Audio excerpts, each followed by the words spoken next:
ಕನಕಪುರ ಕುರಿ ಮತ್ತು ಮೇಕೆ ರೈತ ಉತ್ಪಾದಕರ ಕಂಪನಿ ಲಿಮಿಟೆಡ್ನ 2023-24ನೇ ಸಾಲಿನ ಸರ್ವ ಸದಸ್ಯರ ವಾರ್ಷಿಕ ಮಹಾಸಭೆಯು ದಿನಾಂಕ 28ನೇ ಶನಿವಾರ ನಗರದ ರೋಟರಿ ಭವನದಲ್ಲಿ ನಡೆಯಿತು.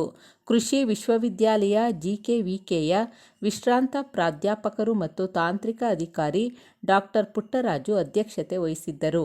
ಸಭೆಯಲ್ಲಿ ಉಪಾಧ್ಯಕ್ಷರಾದ BS ಗೌಡ, BDCC ಬ್ಯಾಂಕ್ ಅಧ್ಯಕ್ಷರಾದ ವಿಜಯದೇವ್, ಬೆಂಗಳೂರು ಹಾಲು ಮತ್ತು ಯೂನಿಯನ್ ಲಿಮಿಟೆಡ್ನ ಅಧ್ಯಕ್ಷರಾದ HB ರಾಜಕುಮಾರ್ ಉಪಸ್ಥಿತರಿದ್ದರು.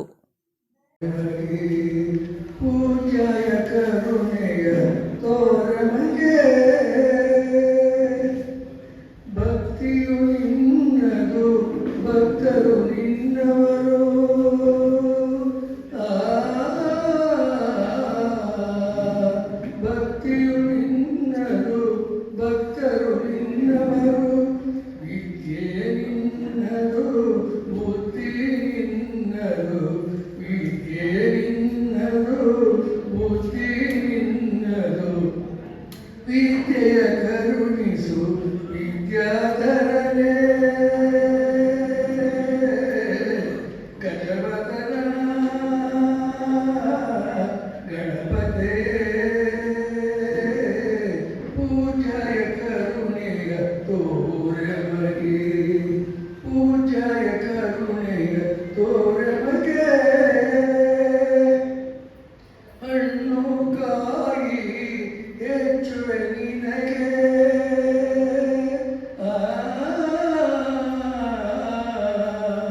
ಹಣ್ಣು ಕಾಯಿ ಹೆಚ್ಚುವೆ ನಿನಗೆ ಅರಿಶಿನ ಕುಂಕುಮ ಹಚ್ಚುವೆ ಗಿರಿಜೆಗೆ ಅರಿಶಿನ ಕುಂಕುಮ ಹಚ್ಚುವೆ ಗಿರಿಜೆಗೆ ಗಜವದನ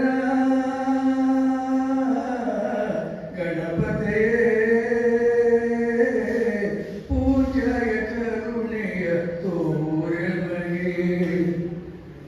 ತಂದೆಯು ನೀನೇ ತಾಯಿಯು ನೀನೇ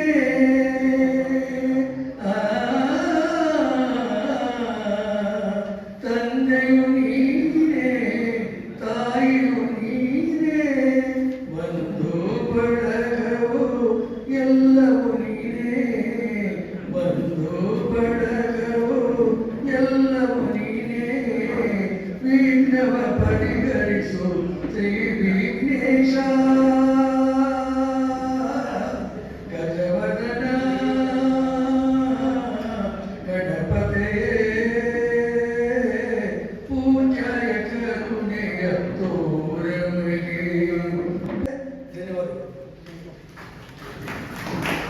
ದೇವರ ಪ್ರಾರ್ಥನೆ ಮಾಡಿದ ಶ್ರೀಯುತ ಅಮ್ಮಯ್ಯನವರು ಕೃಷಿ ಇಲಾಖೆ ನಿವೃತ್ತ ಅಧಿಕಾರಿ ಅವರಿಗೆ ನಮ್ಮ ನಿಮ್ಮೆಲ್ಲರ ಪರವಾಗಿ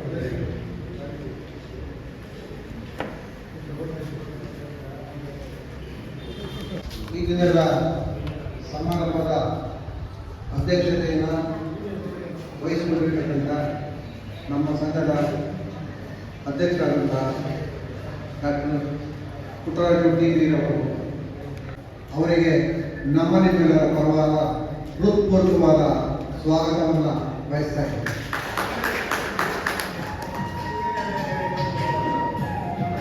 ಹಾಗೆಯೇ ಈ ದಿನದ ಸಮಾರಂಭಕ್ಕೆ ಮುಖ್ಯ ಅತಿಥಿಗಳಾಗಿ ಆಗಮಿಸಿರ್ತಕ್ಕಂಥ ಬೆಂಗಳೂರು ಹಾಲು ಯೂನಿಯನ್ ಲಿಮಿಟೆಡ್ ಇದರ ಅಧ್ಯಕ್ಷರಾದಂತಹ ಶ್ರೀ HB ರಾಜಕುಮಾರ್ ಅವರು ಹೊಂದಿರುತ್ತಾರೆ.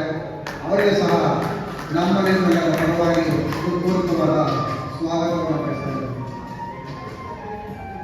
ಹಾಗೆ ಡಾಕ್ಟರ್ ಸಿದ್ದರಾಮೇಗೌಡ ವಿಶ್ರಾಂತ ಸಂಘದ ಆಡಳಿತ ಮಂಡಳಿಯ ಉಪಾಧ್ಯಕ್ಷರಾದಂತಹ ಶ್ರೀ DS ಗೌಡರವರು ಆಗಮಿಸಿದ್ದಾರೆ. ಅವರಿಗೆ ನಮ್ಮ ನಿಮ್ಮೆಲ್ಲರ ಪರವಾಗಿ ಹೃತ್ಪೂರ್ವಕವಾದ ಸ್ವಾಗತವನ್ನು ಬಯಸ್ತಾ ಇದ್ದೇನೆ. ಆಡಳಿತ ಮಂಡಳಿಯ ವ್ಯವಸ್ಥಾಪಕ ನಿರ್ದೇಶಕರಾದಂತಹ ಶ್ರೀಯುತ ಮೆಲ್ವಿನ್ ಲೂಯಿಸ್ ಅವರಿಗೆ ಸಹ ಹೃತ್ಪೂರ್ವಕವಾದ ಸ್ವಾಗತವನ್ನು ಬಯಸ್ತಾ ಇದ್ದೇನೆ. ಶ್ರೀ D ನಟೇಶ್ ನಿರ್ದೇಶಕರು ಸಹ ಇಲ್ಲಿ ಆಗಮಿಸಿದ್ದಾರೆ. ಅವರು ಸಹ ಸಂಘದ ಪರವಾಗಿ ಹಾಗೂ ನಿಮ್ಮೆಲ್ಲರ ಪೂರ್ವಕವಾದ ಸ್ವಾಗತವನ್ನು ಬಯಸ್ತಾ ಇದ್ದಾರೆ. ಶ್ರೀ ಅರುಣ್ ದೇವ್ ನಿರ್ದೇಶಕರು ಇವರು ಸಹ ಆಗಮಿಸಿದ್ದಾರೆ. ಇವರಿಗೆ ನಮ್ಮ ನಿಮ್ಮೆಲ್ಲರ ಪರವಾಗಿ ಹೃತ್ಪೂರ್ವಕವಾದ ಸ್ವಾಗತವನ್ನು ಬಯಸ್ತಾ ಇದ್ದಾರೆ. ಆಡಳಿತ ಮಂಡಳಿಯ ನಿರ್ದೇಶಕರಾದಂತಹ ಶ್ರೀ ಚಿಕ್ಕವೀರ ಶೆಟ್ಟಿ ಅವರು ಆಗಮಿಸಿದ್ದಾರೆ. ಅವರಿಗೂ ಸಹ ಹೃತ್ಪೂರ್ವಕವಾದ ಸ್ವಾಗತವನ್ನು ಈ ಮೂಲಕ ಬಯಸ್ತಾ ಇದ್ದೇವೆ. ಹಾಗೆಯೇ ನಿರ್ದೇಶಕರಾದಂತಹ ಶ್ರೀ KS ಲಿಂಗರಾಜೇಗೌಡ ಅವರು ಆಗಮಿಸಿದ್ದಾರೆ. ಅವರಿಗೆ ಸಂಘದ ಎಲ್ಲ ಸದಸ್ಯರ ಪರವಾಗಿ ಹೃತ್ಪೂರ್ವಕವಾದ ಸ್ವಾಗತವನ್ನು ಬಯಸ್ತಾ ಇದ್ದೇವೆ. ಶ್ರೀ ಸಂಪತ್ ಕುಮಾರ್ ನಿರ್ದೇಶಕರು ಇವರು ಆಗಮಿಸಿದ್ದಾರೆ. ಇವರು ಸಹ ನಮ್ಮ ಸಂಘದ ಎಲ್ಲ ಸದಸ್ಯರ ಪರವಾಗಿ ಹೃತ್ಪೂರ್ವಕವಾದ ಸ್ವಾಗತವನ್ನು ಬಯಸ್ತಾ ಇದ್ದೇನೆ. ಶ್ರೀಮತಿ ಮಂಜುಳಾ ಅವರು ಇವರು ಸಹ ಆಗಮಿಸಿದ್ದಾರೆ. ಇವರಿಗೂ ಸಹ ನಮ್ಮ ನಿಮ್ಮೆಲ್ಲರ ಪರವಾದ ಹೃತ್ಪೂರ್ವಕವಾದ ಸ್ವಾಗತವನ್ನು ಬಯಸ್ತಾ ಇದ್ದೇನೆ. ಶ್ರೀ ನಾಗಯ್ಯ ನಿರ್ದೇಶಕರು ಇವರಿಗೂ ಸಹ ನಿಮ್ಮ ನಮ್ಮೆಲ್ಲರ ಪರವಾಗಿ ನಾಗಯ್ಯ ನೀವೇ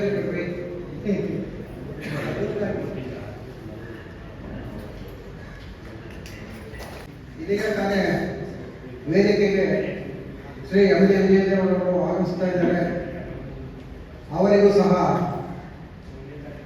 ನಮ್ಮ ನಿಮ್ಮೆಲ್ಲರ ಪರವಾದ ಹೃತ್ಪೂರ್ವಕವಾದಂತಹ ಸ್ವಾಗತವನ್ನು ಬಯಸ್ತಾ ಇದ್ದೇವೆ.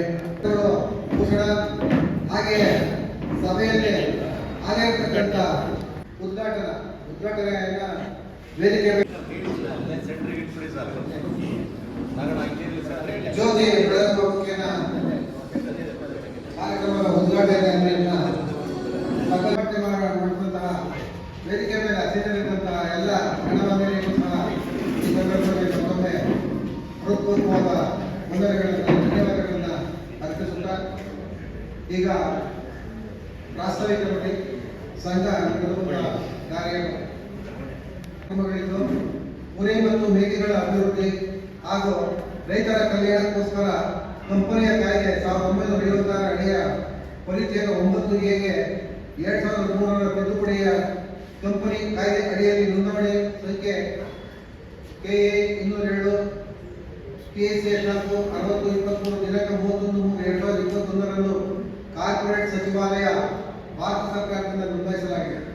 ಉದ್ದೇಶ ಕುರಿ ಮತ್ತು ಮೇಕೆ ಸಾಕಾಣಿಕೆದಾರರನ್ನು ಗುರುತಿಸಿ ಹೆಚ್ಚಿನ ಸಂಖ್ಯೆಯಲ್ಲಿ ಕುರಿ ಮತ್ತು ಮೇಕೆಯನ್ನು ಲಾಭದಾಯಕ ಉದ್ದಿಮೆಯನ್ನಾಗಿ ಮಾಡಲು ಉತ್ತೇಜನ ನೀಡುವುದು, ಕುರಿ ಮತ್ತು ಮೇಕೆ ಸಾಕಾಣಿಕೆಯಲ್ಲಿ ಆಧುನಿಕ ತಾಂತ್ರಿಕತೆಯನ್ನು ಅಳವಡಿಸಿಕೊಳ್ಳುವುದು, ಮಾರುಕಟ್ಟೆಯ ಸಂಕಲ್ಪವನ್ನು ಕಲ್ಪಿಸಿ ಮಧ್ಯವರ್ತಿಗಳ ಹಾವಳಿಯನ್ನು ತಪ್ಪಿಸುವುದು, ರೈತರಿಗೆ ಬೇಕಾದ ಬೇಸಾಯ ಸಾಮಗ್ರಿಗಳನ್ನು ಕಡಿಮೆ ದರದಲ್ಲಿ ಒದಗಿಸುವುದು, ಕುರಿ ಮತ್ತು ಮೇಕೆ ಮಾಂಸದ ಅಂಗಡಿಗಳನ್ನು ತೆರೆದು ಗ್ರಾಹಕರಿಗೆ ಸುಲಭದಲ್ಲಿ ರುಚಿಕರವಾದ ಮಾಂಸವನ್ನು ಒದಗಿಸುವುದು. ಮೇಲಿನ ಉದ್ದೇಶಗಳನ್ನು ಈಡೇರಿಸಲು ಇಲಾಖೆ ಅಧಿಕಾರಿಗಳ ಜೊತೆ ಹಾಗೂ ವಿಕಸನ ಸಂಸ್ಥೆ ಮಂಡ್ಯ ಇವರ ನೇತೃತ್ವದಲ್ಲಿ ಪೂರ್ವಭಾವಿ 2 ಸಭೆಗಳನ್ನು ನಡೆಸಿ ಉದ್ದೇಶಗಳನ್ನು ರೈತರಿಗೆ ಮನವರಿಕೆ ಮಾಡಿಕೊಳ್ಳಲಾಯಿತು. ಶ್ರೀಮತಿ ರಂಗನಾಯಕಮ್ಮ ಅವರಿಂದ ಮಾಹೆಯಾನ 7,000 ರೂಪಾಯಿಗಳಂತೆ ಒಪ್ಪಂದದ ಮೇರೆಗೆ ಪಡೆಯಲಾಗಿದೆ. ಹೊಂದಿಕೊಂಡಿರುವ ಖಾಲಿ ನಿವೇಶನವನ್ನು ಮಾಲೀಕರಾದ ಶ್ರೀಯುತ ಡಾಕ್ಟರ್ ಮಹೇಶ್ ಅವರಿಂದ ಮಾಹಿಯಾನ 4,000 ರೂಪಾಯಿಗಳಂತೆ ಪಡೆದು ಕಂಪನಿಯ ವಹಿವಾಟುಗಳನ್ನು ಮಾಡಲು ಸ್ವಾವಲಂಬಿ ಕೃಷಿಕ ಸಂಕೀರ್ಣವನ್ನು ಕಂಪನಿಯ ಮುಖೇತರ ನಿರ್ಮಿಸಿಕೊಳ್ಳಲಾಗಿದೆ. ಮಳಿಗೆ ಮತ್ತು ಖಾಲಿ ನಿವೇಶನವು ಈ ಕೆಳಕಂಡ ವಿಳಾಸದಲ್ಲಿರುತ್ತದೆ. ನಂಬರ್ 550 510 JC ಬಡಾವಣೆ 4ನೇ ರಸ್ತೆ ಕನಕಾಪುರ. ತದನಂತರ ಕಂಪನಿಗೆ ಸಂಬಂಧಿಸಿದ ಪಾನ್ ಕಾರ್ಡ್, GST, ಟ್ಯಾನ್, ರಾಸಾಯನಿಕ ಗೊಬ್ಬರದ ಪರವಾನಗಿ, APMC ಇಲಾಖೆಗಳಿಂದ ಪರವಾನಗಿಯನ್ನು ಪಡೆಯಲಾಗಿದೆ. ಹಾಲು ಮತ್ತು ಹಾಲಿನ ಉತ್ಪನ್ನಗಳ ಮಾರಾಟ ಮಾಡಲು ಬಮೂಲ್ ನಂದಿನಿ ಅವರಿಂದ ಪರವಾನಗಿಯನ್ನು ಪಡೆಯಲಾಗಿದೆ ಹಾಗೂ ಇತರ ಮಳಿಗೆಗಳಲ್ಲಿ ರೈತರ ಉತ್ಪನ್ನಗಳನ್ನು ಮಾರಾಟ ಮಾಡಲಾಗುತ್ತದೆ. ಕಂಪನಿಯ ಮೂಲಕ ಇಲ್ಲಿಯವರೆಗೆ ವಿವಿಧ ವಿಷಯಗಳಾದ ಕೌಶಲ್ಯ ನಿರ್ವಹಣೆ, ಕೀಟ ಮತ್ತು ರೋಗ ನಿಯಂತ್ರಣಗಳ ಬಳಕೆ, ಲೆಕ್ಕಪತ್ರಗಳ ನಿರ್ವಹಣೆ, ಸಾಲ ಸೌಲಭ್ಯಗಳು, ಕೃಷಿ ಸಂಬಂಧಿತ ವ್ಯಾಪಾರ ವಹಿವಾಟುಗಳು, FPOಗಳಿಂದ ಆಗುವ ಉಪಯೋಗಗಳು, ಕೃಷಿ ಪೋಷಕಾಂಶಗಳ ಬಳಕೆ ಹಾಗೂ ಹನಿ ನೀರಾವರಿ ಪದ್ಧತಿಯ ಉಪಯೋಗಗಳನ್ನು ಕುರಿತು ಕಂಪನಿ ನಿರ್ದೇಶಕರಿಗೆ ತರಬೇತಿ ನೀಡಲಾಯಿತು. ಲಿಮಿಟೆಡ್ ಪ್ರಾರಂಭ 2023-24 ಸಾಲಿನ ಸರ್ವ ಸದಸ್ಯರ ವಾರ್ಷಿಕ ಮಹಾಸಭೆಯ ಸೂಚನಾ ಪತ್ರ. ಮೇಲ್ಕಂಡ ಕಂಪನಿಯು 2023-24 ಸಾಲಿನ ಸರ್ವ ಸದಸ್ಯರ ಸಭೆ ವಾರ್ಷಿಕ ಮಹಾಸಭೆಯನ್ನು ದಿನಾಂಕ 28/9/2024 ಶನಿವಾರ ಬೆಳಗ್ಗೆ 11 ಗಂಟೆಗೆ ರೋಟರಿ ಭವನ ನಾಗಪುರ ಇಲ್ಲಿ ಕಂಪನಿ ಅಧ್ಯಕ್ಷರಾದ ಡಾಕ್ಟರ್ ಪುಟ್ಟರಾಜು ಟಿವಿ ಅಧ್ಯಕ್ಷತೆಯಲ್ಲಿ ಕರೆಯಲಾಗಿದೆ. ಸರ್ವ ಸದಸ್ಯರು ದಯಮಾಡಿ ಸಭೆಯ ಕಾರ್ಯಕ್ರಮಗಳಲ್ಲಿ ಭಾಗವಹಿಸಲು ವಿನಂತಿ. ಮೇಲ್ಕಂಡ ಕಂಪನಿಯು 2023-24 ಸಾಲಿನ ಸರ್ವ ಸಭೆಯ ವಾರ್ಷಿಕ ಮಹಾಸಭೆ ದಿನಾಂಕ 28/9/2024 ಶನಿವಾರ ಬೆಳಗ್ಗೆ 11 ಗಂಟೆಗೆ ರೋಟರಿ ಭವನ ನಾಗಪುರ. ಅಧ್ಯಕ್ಷತೆ ಡಾಕ್ಟರ್ ಪುಟ್ಟರಾಜು ಟಿವಿ, ವಿಶ್ರಾಂತ ಪ್ರಾಧ್ಯಾಪಕರು ಹಾಗೂ ತಾಂತ್ರಿಕ ಅಧಿಕಾರಿ, ಕೃಷಿ ವಿವಿ ಜಿಕೆಡಿಕೆ ಬೆಂಗಳೂರು. ಮುಖ್ಯ ಅತಿಥಿಗಳು ಶ್ರೀ MD ವಿಲೇಜ್ ಅಧ್ಯಕ್ಷರು BDN BRBCC Bengaluru, Shri SP Rajkumar ಅಧ್ಯಕ್ಷರು ಬೆಂಗಳೂರು ಆಲ್ ಮತ್ತು union limited Bengaluru. Doctor Siddaramaiah ವಿಶ್ರಾಂತ್ ಇನ್ ಸ್ನಾತಕೋತ್ತರ ಅಧ್ಯಯನ ನಿರ್ದೇಶನಾಲಯ ಕೃಷಿ ವಿಶ್ವವಿದ್ಯಾನಿಲಯ ಬೆಂಗಳೂರು. ಡಾಕ್ಟರ್ ಅಶೋಕ್ ಸಿ ಮುಖ್ಯ ಪಶು ವೈದ್ಯಾಧಿಕಾರಿಗಳು ಹೆಬ್ಬಾಳ ಬೆಂಗಳೂರು. ಡಾಕ್ಟರ್ ವಿ ಶಿವಕುಮಾರ್ ಮುಖ್ಯ ಪಶು ವೈದ್ಯಾಧಿಕಾರಿ ಆಡಳಿತ ಪಶುಪಾಲನಾ ಹಾಗೂ ಪಶು ವೈದ್ಯಕೀಯ ಸೇವಾ ಇಲಾಖೆ ನಾಗಪುರ. ಡಾಕ್ಟರ್ ಪ್ರದೀಪ್ ಕುಮಾರ್ MS ಸಹಾಯಕ ನಿರ್ದೇಶಕರು ಕುರಿ ಮತ್ತು ಉಣ್ಣೆ ಅಭಿವೃದ್ಧಿ ನಿಗಮ ರಾಮನಗರ ಜಿಲ್ಲೆ. ಶ್ರೀ ಮಹೇಶ್ ಚಂದ್ರು ನಿರ್ದೇಶಕರು ವಿಕಾಸನ ಸಂಸ್ಥೆ ಮಾಡಿ. ಸೂಚನಾ ಪತ್ರ ಓದಿದ ಶ್ರೀಯುತ ರಂಗರಾಜೇಗೌಡರು ನಿರ್ದೇಶಕರು ಅವರ ಅನುಮೋದನೆ ನೀಡಿದ ಸೂಚನಾ ಪತ್ರ ಅನುಮೋದನೆ ನೀಡಲು ತಮ್ಮಲ್ಲಿ ಕೋರಲಾಗಿದೆ. ಇದು ಇಂಗ್ಲೀಷ್ನಲ್ಲಿದೆ, ದಯವಿಟ್ಟು ಕನ್ನಡದಲ್ಲಿ ಸೂಚನೆ ಮಾಡಿಲ್ಲ. ಸರ್ ಕನ್ನಡದಲ್ಲಿ ಹೇಳ್ತೀನಿ ಯಾಕಂದ್ರೆ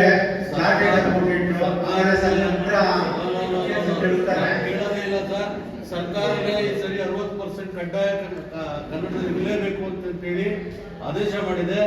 ನಮ್ಮ ಹೋರಾಟದ ಪರವಾಗಿ, ನಮ್ಮ ಕನ್ನಡಿಗರ ಹೋರಾಟದ ಪರವಾಗಿ ಇವತ್ತು ಒಪ್ಪೋದಿಲ್ಲ ಸರ್. ನೀವೇನಾರ ಕೊಡಿ, ಕನ್ನಡದಲ್ಲಿ ಕೊಡಿ, ನಾವು ಕೈ ಎತ್ಕೊಂಡು ಹೋಗ್ತೀವಿ. ನಾನೇನು ಕೇಳಬಾರ್ದು ಅಂದ್ಕೊಂಡು ಬಂದಿದ್ದೀನಿ. ದಯವಿಟ್ಟು ನಾವೇನು ಕೇಳಿ, ನಮ್ಮ ಸಂಸ್ಥೆ ನಾವೇನು ಕೇಳಿ ಗೊಂದಲ ಮಾಡೋದೇನು ಬೇಡ. ದಯವಿಟ್ಟು ಇದು ನಮ್ಮ ಕನ್ನಡದಲ್ಲೂ ಕೂಡ ಮಾಡೋಕ್ಕಾಗಲಿಲ್ಲ ಅಂತಂದ್ರೆ ಯಾವ ರೀತಿ ಕೊಡ್ಲಿಕ್ಕೆ ಕೊಡ್ರೆ ಹೇಳಂದ್ರೆ ಇಲ್ಲಿ ಯಾರು ರೈತರಿಗೆ ಇಂಗ್ಲಿಷ್ ಬರ್ತದೆ, ನನಗಂತೂ ಇಂಗ್ಲಿಷ್ ಬರೋದೇ ಇಲ್ಲಪ್ಪ, ನಾನು ಓದ್ತೆ ಸುಮ್ಮನೆ ಕೊಡ್ತಿದ್ದೀನಿ. ಆಡಿಟರ್ ಕೊಡ್ತಾರೆ, ಸಮೇತ ತರ್ಜಮೆ ಮಾಡ್ಬೇಕಿತ್ತು, ಒಂದು ಕಾಪಿ ಮಾಡ್ಕೊಡ್ತೇನೆ ಅಂದ್ರೆ ಇದೇನು ದೊಡ್ಡ ಕೆಲಸ ಏನಲ್ಲ ಇದು. ನೋಡಿ ನೀವೆಲ್ಲ ಮಾಡ್ಕೊಳ್ಳೋದೆಲ್ಲ ಹೀಗೇನೆ, ಏನಾರ ನಾವು ಕೇಳಿದ್ರೆ ನಾವು ಸರಿ ಇಲ್ಲ. ಎಲ್ಲರೂ ನಮ್ಮ ನಟರಾಜ್ ಎಲ್ಲರೂ ಮಾಡ್ತಿದ್ದೀವಿ. ನನಗೆ ನೋಡಿ ಏನು ಓದ್ ತಿಳ್ಕೊಳ್ಳೋಣ, ಇದನ್ನ ಯಾರು ಏನ್ ತಿಳ್ಕೊಳ್ತಾರೆ?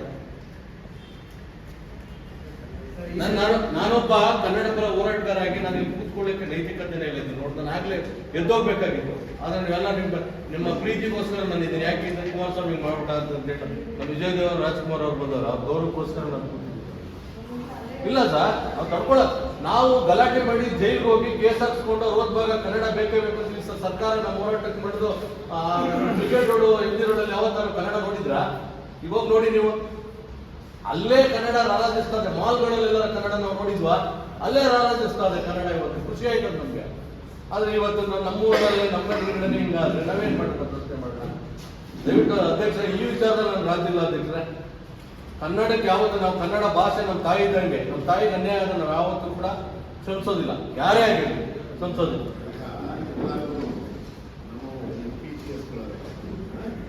ಮತ್ತೆ ಟ್ಯಾಕ್ಸ್ಗಳವೆ ಎಲ್ಲದರಲ್ಲೂ ಆಡಿಟ್ರು ಏನೇ ಮಾಡಿದ್ರು ನಾವು ತರ್ಜಮೆ ಮಾಡಿದ್ದನ್ನ ಕನ್ನಡದಲ್ಲಿ ಮಾಡಿ, ಕನ್ನಡದಲ್ಲೇ ನಾವು ಎಲ್ಲಾದರೂ ಮಕ್ಕಳು ಪ್ರಿಂಟ್ ಮಾಡಿದ್ವಿ. ಹೌದೌದು, ಎಲ್ಲ ಕಡೆ ಇಲ್ಲ, ಎಲ್ಲ ಕಡೆಗೂ ನಾವು ಮಾಡಿದ್ದೀವಿ. ಅದನ್ನ ಈ ಸಂಸ್ಥೆ ಹೊಸದಾಗಿ ಆಗಿರೋದ್ರಿಂದ ಇವರಿಗೆ ತಿಳ್ಕೊಳ್ಳೋದು ತೊಂದರೆ ಆಗಿದೆ. ಮಾಡಿಸ್ಬೋದಾಗಿತ್ತು. ಏನು ದೊಡ್ಡ 2 ಪೇಜ್ ಇರೋದು ಏನ್ ಜಾಸ್ತಿ ಇದೆ? ಕನ್ನಡೀಕರಣ ಮಾಡಿದ್ದಾರೆ, ಎಲ್ಲರೂ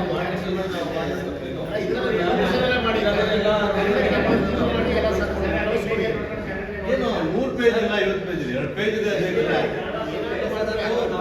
ನನಗೆ ಹೇಳ್ಬಿಟ್ಟಿದ್ದೀರಿ ಮೊನ್ನೆ, ಯಾಕೆಲ್ಲ ಮಾಡಿಸ್ಕೊಡ್ಬಿಡೋದಿಲ್ಲ. ನಾನೇ ಕೆಲಸ ಮಾಡ್ತಾರೆ, ಕನ್ನಡದಲ್ಲಿ ಎಕ್ಸ್ಪ್ಲೈನ್ ಮಾಡ್ತಾರೆ ಮಾಡಿ, ಅದನ್ನ ಮಾಡಿ ಮಾಡ್ತಾರೆ. ಇನ್ನೊಂದೇನಂದ್ರೆ ಸರ್, ನಾವು ರೆಸಲ್ಯೂಷನ್ ಪಾಸ್ ಮಾಡಿ ನೆಕ್ಸ್ಟ್ ಟೈಮ್ ಎಲ್ಲ ಈಗಲೇ ನಾವೆಲ್ಲ ವಾಟ್ಸ್ಆಪ್ ದಯವಿಟ್ಟು ಮಾಡಿ, ಅದನ್ನ ಮಾಡಿ ಖಂಡಿತ ಮಾಡ್ತೀವಿ.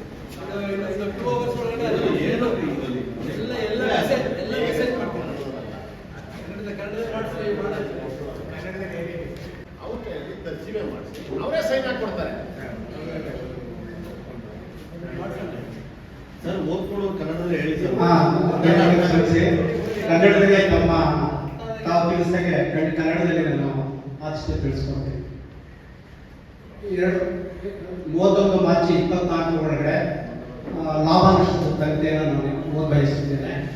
ರೆವಿನ್ಯೂ ಫ್ರಮ್ ಆಪರೇಷನ್ ಅಂದರೆ ವಹಿವಾಟು ನಡೆದಿರೋದು, ವಾರ್ಷಿಕ ವಹಿವಾಟು ನಡೆದಿರೋದು 1,22,32,746 ರೂಪಾಯಿ. ನಾವು ವಹಿವಾಟು ಅಂತಂದ್ರೆ ಪರ್ಚೇಸ್ ಮಾಡಿರೋದು, ಪರ್ಚೇಸ್ ಮಾಡಿ ಆ ವರ್ಷ 2023-24 ಸಾಲಿನಲ್ಲಿ ನಾವು ವಹಿವಾಟು ಮಾಡಿರೋದು ನಮ್ಮ ಕಂಪನಿ ಮೂಲಕ. ಅದರ್ ಇನ್ಕಮ್ ಟೋಟಲ್ 1,21,32,746 ಅಂದ್ರೆ ಮಾರ್ಚ್ 24 ಇದು ಸೆಪ್ಟೆಂಬರ್ ಮಾಹೆ 6 ತಿಂಗಳು ಇರಲ್ಲ, ಮಾರ್ಚ್ 24 ವಹಿವಾಟು ಮಾಡಿರೋದು. ಸರ್ 2ನೇ page profit and loss account, 2ನೇ ಪೇಜ್. ಹಾ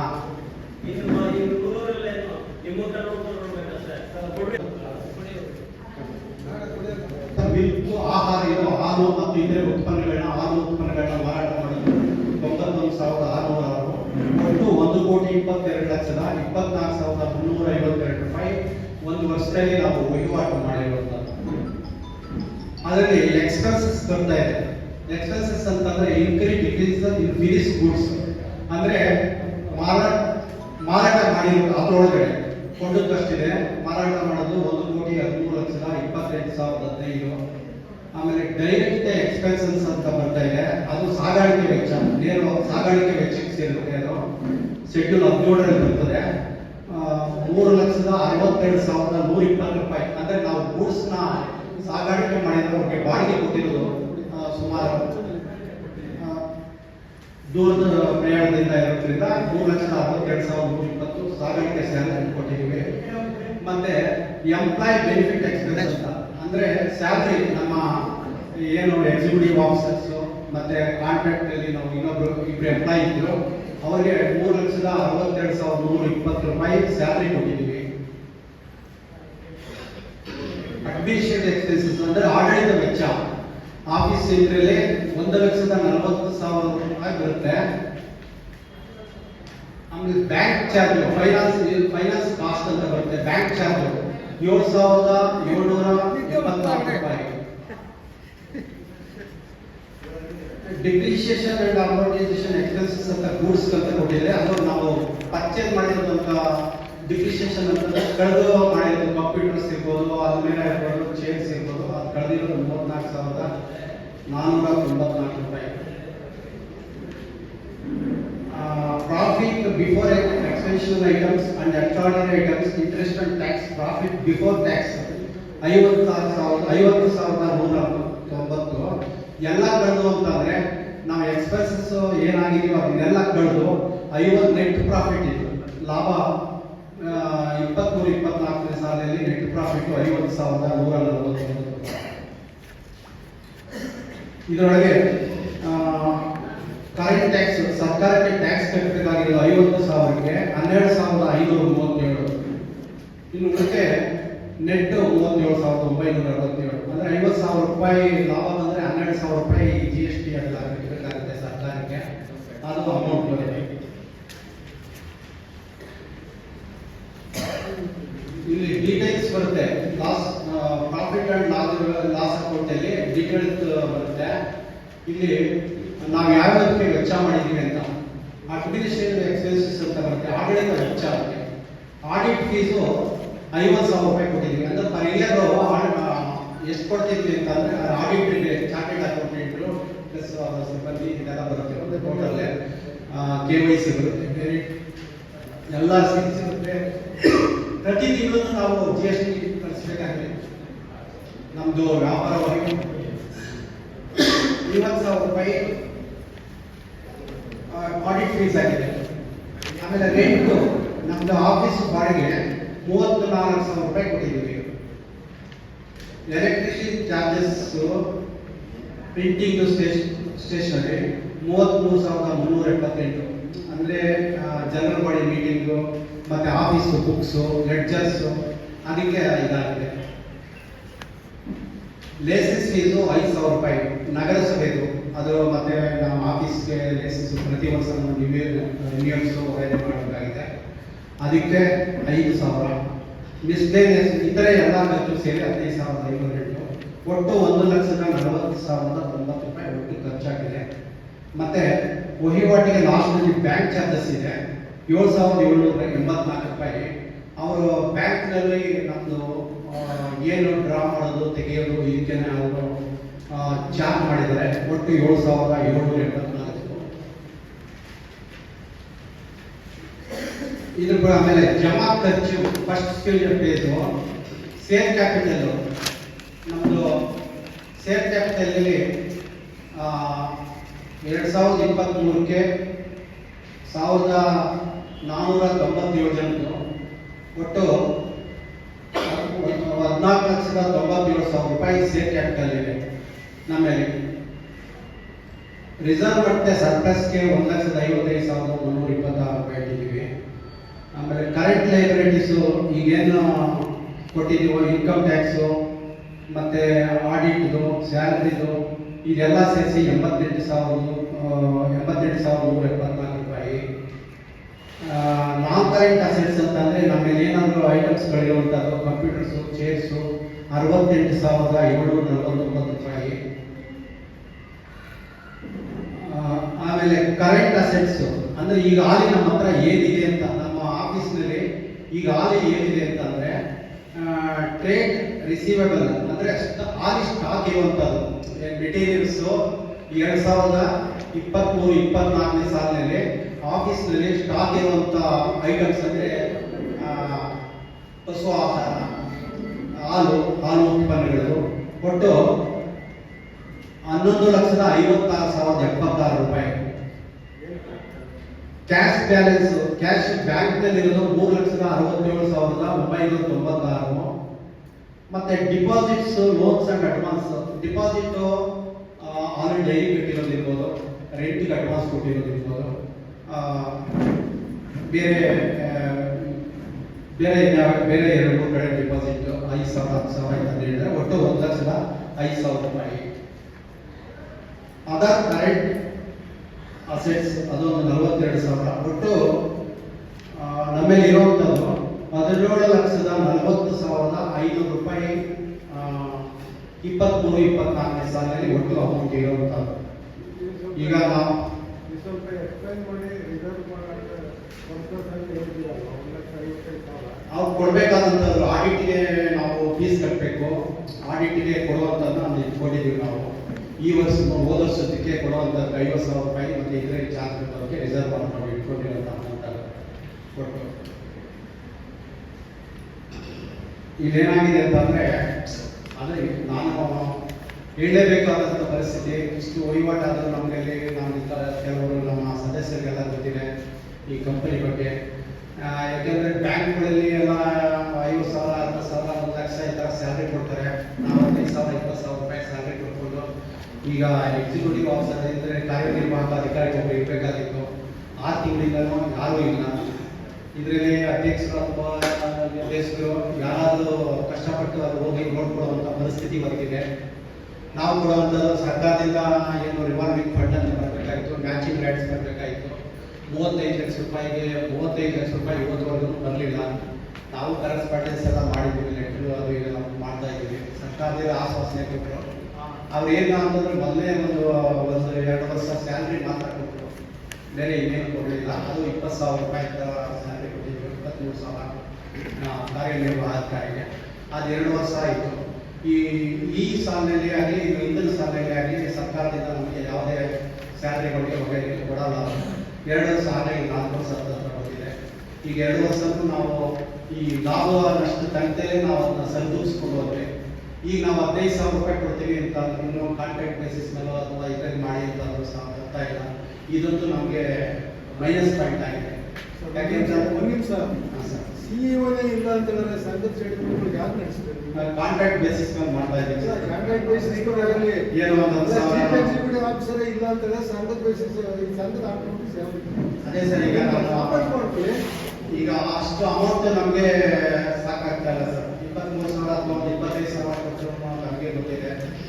25 ಇಂಟು 12 ಸುಮಾರು 3 ಲಕ್ಷ ರೂಪಾಯಿ. 3 ಲಕ್ಷ ಒಬ್ಬರಿಗೆ ಸ್ಯಾಲರಿ ಕೊಡಬೇಕು, 50,000 ಇದು ಕೊಡಬೇಕಾಗುತ್ತೆ. ನಾವು ಈಗ ಗೌರ್ಮೆಂಟಿಂದ ಬರಬೇಕಂತ ಏನಾಯ್ತು ಫಂಡು? ಅದೇ sir, fund revolving fund matching grants ಬರಬೇಕಾಗಿತ್ತು. ಸರ್ಕಾರದಲ್ಲಿ ಇವತ್ತು ಬರುತ್ತೆ ನಾಳೆ ಬರುತ್ತೆ ಅಂತ ಏನೋ ಒಂದು ಆಶ್ವಾಸನೆ ಇಟ್ಕೊಂಡಿದ್ದೀವಿ. ಅಲ್ಲ, ಏನು ಸ್ಟೇಜಲ್ಲಿ ಇದೆ? ಏನು ಎಲ್ಲಿ ಪೆಂಡಿಂಗ್ ಇದೆ? ಸರ್ಕಾರದಲ್ಲಿದೆ ಸರ್. ಸರ್, ಯಾವ ಡಿಪಾರ್ಟ್ಮೆಂಟ್ ಪೆಂಡಿಂಗ್ ಇದೆ? ಡಿಪಾರ್ಟ್ಮೆಂಟ್ ಇಲ್ಲ ಸರ್, ನಮ್ಮ ವೆಟರ್ನರಿ ಡಿಪಾರ್ಟ್ಮೆಂಟ್ ಸೇರಿರೋದು. ಅಧ್ಯಕ್ಷರು ಮಾತಾಡ್ತಾರೆ ಸರ್. ನಮ್ಮಲ್ಲಿ ಮಹೇಂದ್ರಪ್ಪ ಕೆಲಸ ಮಾಡ್ತಾ ಇದ್ರು. ಅವರು ಕೂಡ ಡೆಪ್ಟಿ ಡೈರೆಕ್ಟರ್ ಸಿರಿಕಲ್ಚರ್ ಆಗಿ ಕೆಲಸ ಮಾಡ್ತಾ ಇದ್ರು. ಅವರು ಒಂದು ಸ್ವಲ್ಪ ದಿವಸ ಅಷ್ಟೇ ಸಂಬಳ ತಗೊಂಡ್ರು, ಆನಂತರ ಅವರಿಗೆ ಸಂಬಳ ತಗೊಳ್ಳಿಲ್ಲ. ಹಾಗೆ ಆನ್ಲೈನಲ್ಲಿ ಕೆಲಸ ಮಾಡ್ತಾ ಇದ್ರು. ಬಟ್ ನಾವೇನು ಮಾಡಿದ್ರಿಂದ ಆ ಸಂಬಳಕ್ಕೆ ಬದಲಾಗಿ ಇಬ್ಬರನ್ನ ಕಾಂಟ್ರಾಕ್ಟ್ ಮೇಲೆ ನಾವು ತಗೊಂಡ್ವಿ. ಅವರು ಕೊನೆವರೆಗೂ ಕೂಡ ಅವರು CEO ಆಗಿ ಕೆಲಸ ಮಾಡ್ತಾ ಇದ್ರು. ಈಗ ಮನೆಯಲ್ಲಿ ಹೆಲ್ತ್ ಪ್ರಾಬ್ಲಮ್ ಆಗಿರೋದ್ರಿಂದ ಲಾಸ್ಟ್ ವೀಕಿಂದ ಮಾತ್ರ ನಮ್ಮ CEO ಇತ್ತು. ಅಲ್ಲಿವರೆಗೂ ಕೂಡ ನಮ್ಮ ಮಹೇಂದ್ರ ಕುಮಾರ್ ಅವರನ್ನೇ CEO ಆಗಿ ಆಕ್ಟ್ ಮಾಡ್ತಾ ಇದ್ರು. ಈಗ ಒಂದು ವಾರ ಆಗಿರೋದ್ರಿಂದ ಈ ವಾರ ಆದಮೇಲೆ ಈ ಪ್ರೋಗ್ರಾಮ್ಸ್ ಮುಗಿದ ಮೇಲೆ ನಾವು ಕಾನ್ಫರ್ಮ್ ಮಾಡ್ತೀವಿ. ಯಾಕೆಂದ್ರೆ ಮೊದಲು 23,000 ಕೊಡ್ತಾ ಇದ್ರು, ಗೌರ್ಮೆಂಟ್ ಕೊಡ್ತಾ ಇದ್ರು ಅಂತ ನಾವು ಕೊಡ್ತಾ ಇದ್ವಿ. ಈಗ 23,000 ಕೊಟ್ಟರೆ ನಮಗೆ ಎಕ್ಸ್ಪೆಂಡಿಚರ್ ಜಾಸ್ತಿ ಆಗಿಬಿಡ್ತದೆ. ಹಾಗಾಗಿ ನಾವೇನು ಯೋಚನೆ ಮಾಡಿದ್ದೀವಿ ಅಂತಂದ್ರೆ ಒಂದು 15,000 ಒಳಗಡೆ ನಾವು ಹುಡುಗರು ಯಾರು ಸಿಗ್ತಾರೆ. ಈಗ ಒಬ್ಬ ಬಂದಿದ್ದಾರೆ, ಈಗ ವರ್ಕ್ ಮಾಡ್ತಾ ಇದ್ದಾರೆ. ಬಟ್ ನಾವು ಇದಾಗಿ ತಗೊಂಡಿಲ್ಲ ಅಂತ. ಈ ಎಲ್ಲ ಡೈರೆಕ್ಟರ್ಸ್ ಕೂಡ ಒಪ್ಕೊಂಡ್ರೆ ಮಾತ್ರ ಅದನ್ನ ತಗೊಳ್ಬೇಕು ಅಂತ ಮಾಡಿದ್ದೀವಿ. ಇನ್ನೊಂದೇನಂದ್ರೆ RSK ಅಗ್ರಿಕಲ್ಚರ್ ಕಾಲೇಜ್ ಬರ್ತಾ ಇದೆ. ಈಗ ಆಲ್ಮೋಸ್ಟ್ ಹಂತಕ್ಕೆ ಬಂದಿದೆ, ಫೈನಲೈಸ್ ಆಗಿದೆ. ಈ ಹುಡುಗ GKVನಲ್ಲಿ ಕೆಲಸ ಮಾಡ್ತಿದ್ದನ್ನ ನಾವು ಇಮಿಡಿಯೇಟ್ ಕರೆಸಿ ಈಗ RSK ಕೆಲಸ ಕೊಡಿಸಿದ್ದು ಅಂತ ಒಂದಿಷ್ಟು ವರ್ಕ್ ಮಾಡಿಸ್ತಾ ಇದ್ದೀವಿ. ಇವ್ರನ್ನ ನಾವು ಈಗ ಅಪಾಯಿಂಟ್ಮೆಂಟ್ ಮಾಡಬೇಕು ಅಂತ ಇದ್ದೀವಿ. ಇದು ಕಾನ್ಫರ್ಮ್ ಮಾಡಬೇಕು, ಪ್ರೊಸೀಜರ್ ಎಲ್ಲ ಫಾಲೋ ಮಾಡಬೇಕು. ಅದಕ್ಕೆ ಈಗ ಇಮಿಡಿಯೇಟ್ ಆಗೋದಿಲ್ಲ ಅಂತ ಹೇಳ್ಕೊಂಡು ನಾವೇನು ಮಾಡಿದ್ವಿ ಅಂದರೆ CEO ಇಲ್ಲ ಅಂತಲ್ಲ, CEO ಇದ್ದಾರೆ. CEO ಅವರು ಕೂಡ ಕೆಲಸ ಮಾಡ್ತಾರೆ. ಈಗ ಅವ್ರಿಗೆ ರೆಸಿಗ್ನೇಷನ್ ಕೊಟ್ಟಿದ್ದಾರೆ. ಅವ್ರ ರೆಸಿಗ್ನೇಷನ್ಗೆ ಅಕ್ಸೆಪ್ಟ್ ಮಾಡಿದ್ವಿ. ಈ ಮುಂದೆ ನಾವು ಅದ್ರ ಪ್ರೋಸೆಸ್ನ ಸ್ಟಾರ್ಟ್ ಮಾಡ್ತೀವಿ ಸರ್. ಯಾಕಂದರೆ CEO ಇಲ್ಲ ಅಂತ ನಮ್ಮ ಉಚ್ಚಪ್ಪನವ್ರು ಹೇಳಿದ್ರೆ ಆ ಥರ ನಾನು ಹೇಳಿಲ್ಲ, ನಿಮ್ಮ ಚೂಡಿಗೆ ಇಲ್ಲ, ಅವ್ರು ಹೇಳಿದ್ರೆ CEO ಇಲ್ಲ ಅಂತ ಅವರೇ ಚೂಡಿಗೆ ಕೂಡ ಸರ್ ಇದೇನು ಅಕ್ಸೆಪ್ಟ್ ಮಾಡಿದ್ವಿ. ಇನ್ನೊಬ್ಬರು ಬರ್ತಾ ಇರಲ್ಲ, ಅದಕ್ಕೆ ಯಾರಿಲ್ಲ ಅಂತ ಹೇಳಿದ್ರೆ ಅಷ್ಟೇ. ಈಗ ನಿಜ ಹೇಳ್ಬೇಕು ಅಂದರೆ ಅವರು ಕೂಡ CEO, ನಾನು CEO ಆಗಿ ಇದರಿಂದ ಅಟೆಂಡ್ರಿಂದ ಹೇಳ್ತು ನಾವೇ ಮಾಡ್ತಾ ಇದ್ದೀವಿ. ತೊಂದರೆ ಏನಿಲ್ಲ. ಈಗ ನೆಕ್ಸ್ಟ್ ನಾವು ಅಪಾಯಿಂಟ್ ಮಾಡ್ತೀವಿ ಸರ್. ಮಂಡನೆ ಮತ್ತು ಅನುಮೋದನೆಗಾಗಿ ಶ್ರೀಯುತ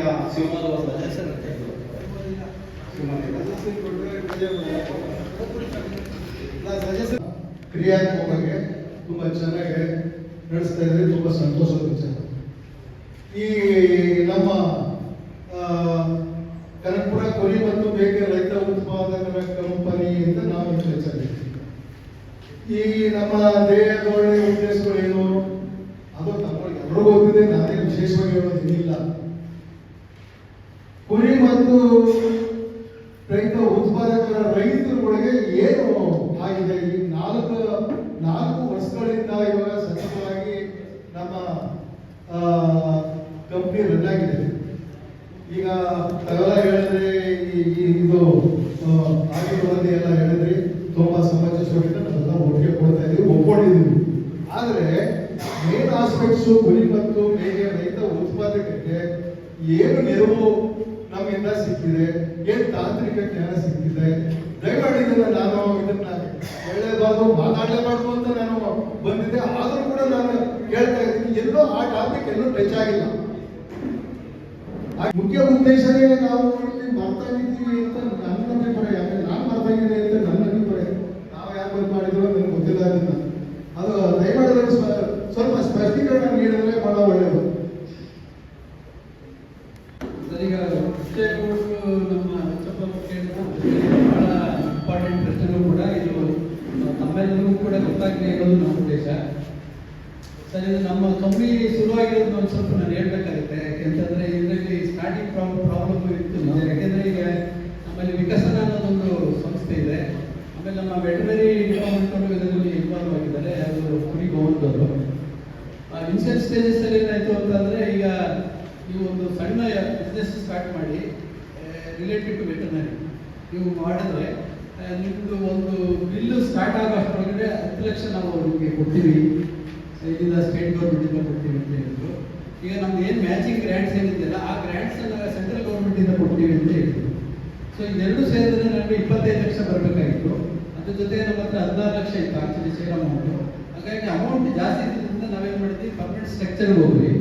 ಅದಾದ್ಮೇಲೆ ಅವ್ರು ದುಡ್ಡು ಬಂದಾಗ ನಾವೇನು ಮಾಡಿ ಎಲ್ಲ ಬಿಸ್ನೆಸ್ ನಾವು ಹೇಳಿದ್ದು ಎಲ್ಲ ಪ್ರೋಗ್ರಾಮ್ಸ್ ಕೂಡ ಇದೆ. ಈಗ ನಾವೇನಕ್ಕೆ ಕಾನ್ಸಂಟ್ರೇಟ್ ಮಾಡಿದ್ದೀವಿ ಅಂತಂದ್ರೆ, ಯಾವಾಗ ಗೌರ್ಮೆಂಟಿಂದ ದುಡ್ಡು ಬರಲಿಲ್ವೋ ಅವಾಗ ನಾವೇನು ಮಾಡಿದ್ವಿ ಅಂದರೆ ಈ ಕಂಪ್ನಿ ಸಸ್ಟೈನ್ ಆಗಲಿಕ್ಕೆ ಏನೇನು ಮಾಡಬೇಕು ಅಂತ ಯೋಚನೆ ಮಾಡಿ 2 ಇಂಪಾರ್ಟೆಂಟ್ ಇದನ್ನ ಡಿಸಿಷನ್ ತಗೊಂಡು ಸರ್. ಒಂದು milk and milk product related to veterinary. ಹಾಗೇನೇ ಈಗ ಕುರಿ ಮೇಕೆ ಮತ್ತೆ ಸ್ಕೂಲಿಗೆ ಮೇವೇನು ಕೊಡ್ತಾ ಇದ್ದೀವಲ್ಲ ಅದು ಕೂಡ ರಿಲೇಟೆಡ್ ಟು ವೆಟರ್ನರಿ ಆಗಿರೋದ್ರಿಂದ ಅಲ್ಲಿ ಟ್ಯಾಕ್ಸ್ ಕಟ್ಟೋದು ನಮಗೆ ಟ್ಯಾಕ್ಸ್ ಬರ್ತಿರ್ಲಿಲ್ಲ. ಹಾಗಾಗಿ ಈ ಬಿಸ್ನೆಸ್ ಮಾಡಿದ್ರೆ ನಮಗೆ ಕಂಪ್ನಿಗೆ ಒಂದು ದುಡ್ಡು ಬರುತ್ತೆ.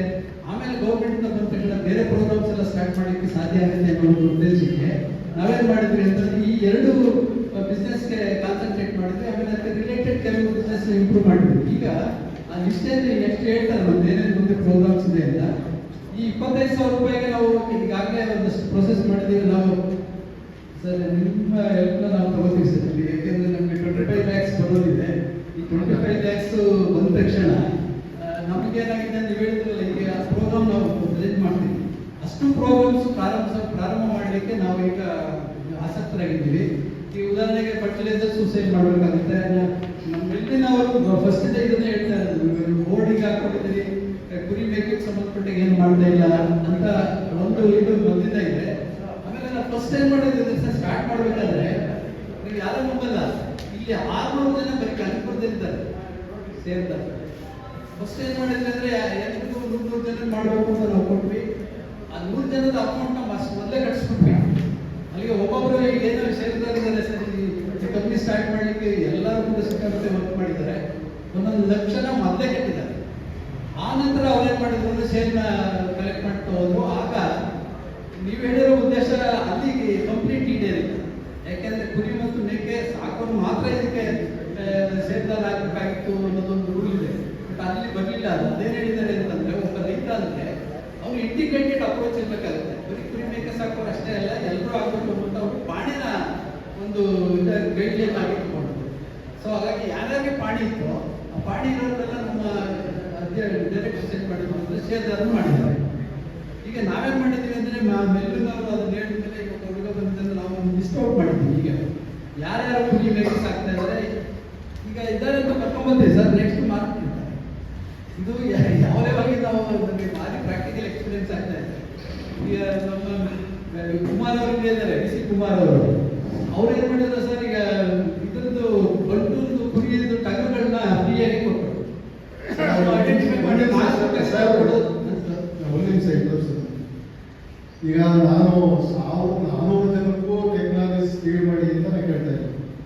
ಪ್ರಾಯೋಗಿಕವಾಗಿ ಎಲ್ಲರೂ ಯಾವ್ದಾದ್ರು ಒಂದು ಗಂಟೆಗಳಿಗೆ ಒಂದು 10 ಜನ 20 ಜನ 50 ಜನ ರೈತರುಗಳಿಗೆ ನಾವು ದುಡ್ಡು ಕೊಡಬೇಕಾಗಿಲ್ಲ. ಈಗ ನಮ್ಮ ವೆಟರ್ನರಿ ಡಿಪಾರ್ಟ್ಮೆಂಟಲ್ಲಿ ಎಲ್ಲ ಕಡೆಗೆ ತಾಲೂಕಿನ ಎಲ್ಲ ಕಡೆಗೆ ಒಳ್ಳೊಳ್ಳೆ ಡಾಕ್ಟರ್ ಮಾಡಿದ್ದಾರೆ. ಟೆಕ್ನಾಲಜಿ ಸ್ಪೀಡ್ ಮಾಡೋಣ. ನಾವೇನು ಅದಕ್ಕೆ ಹೇಗಗಳು ಅಟ್ಲೀಸ್ಟ್ ಟೆಕ್ನಾಲಜಿಗಳು ಅವ್ರ ಮುಖಾಂತರ ಅವ್ರನ್ನ ಸರಿಯಾದ ರೀತಿ ಒಳಗೆ ಉಪಯೋಗಿಸ್ಕೊಳ್ಳೋಣ ಅಂತ ನನ್ನ ಮನೋಭಾವನೆ ಅಷ್ಟೇನೆ. ಅದು ನಾಮಿಕ್ಲೇಚರ್ ಆಗಿದೆ. ಇದು ಬಿಸ್ನೆಸ್ ಹೋದ ಕಡೆಗೆ ಬಿಸ್ನೆಸ್ ಮಾಡೋದೇ ದುಡ್ಡು ಕಸಿದೆ. ಯಾವ ಸಂಸ್ಥೆನೂ ನಾವು ಇವತ್ತು ಶಕ್ತಿಯುತ ಮಾಡೋಕ್ಕಾಗೋದಿಲ್ಲ. ಅದು ಪ್ರಾಯೋಗಿಕವಾಗಿ ಎಲ್ಲರೂ ಒಂದು ಕಡೆ ಸ್ಟಾರ್ಟ್ ಮಾಡೋಣ.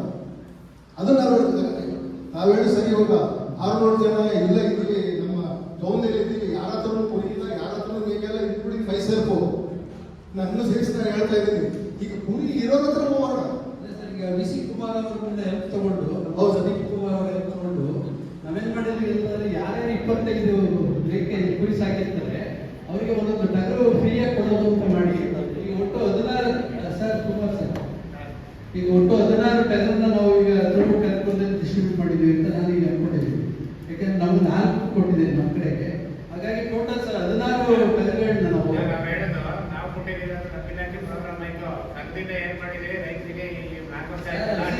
ಅಸಿಸ್ಟೆನ್ಸ್ ತಗೊಂಡು ನಿಮ್ಮ ಅಸಿಸ್ಟೆಂಟ್ ತಗೊಂಡಿಲ್ಲ ಅಂತ ನಾವು ತಗೋತಾ ಇದ್ದೀವಿ.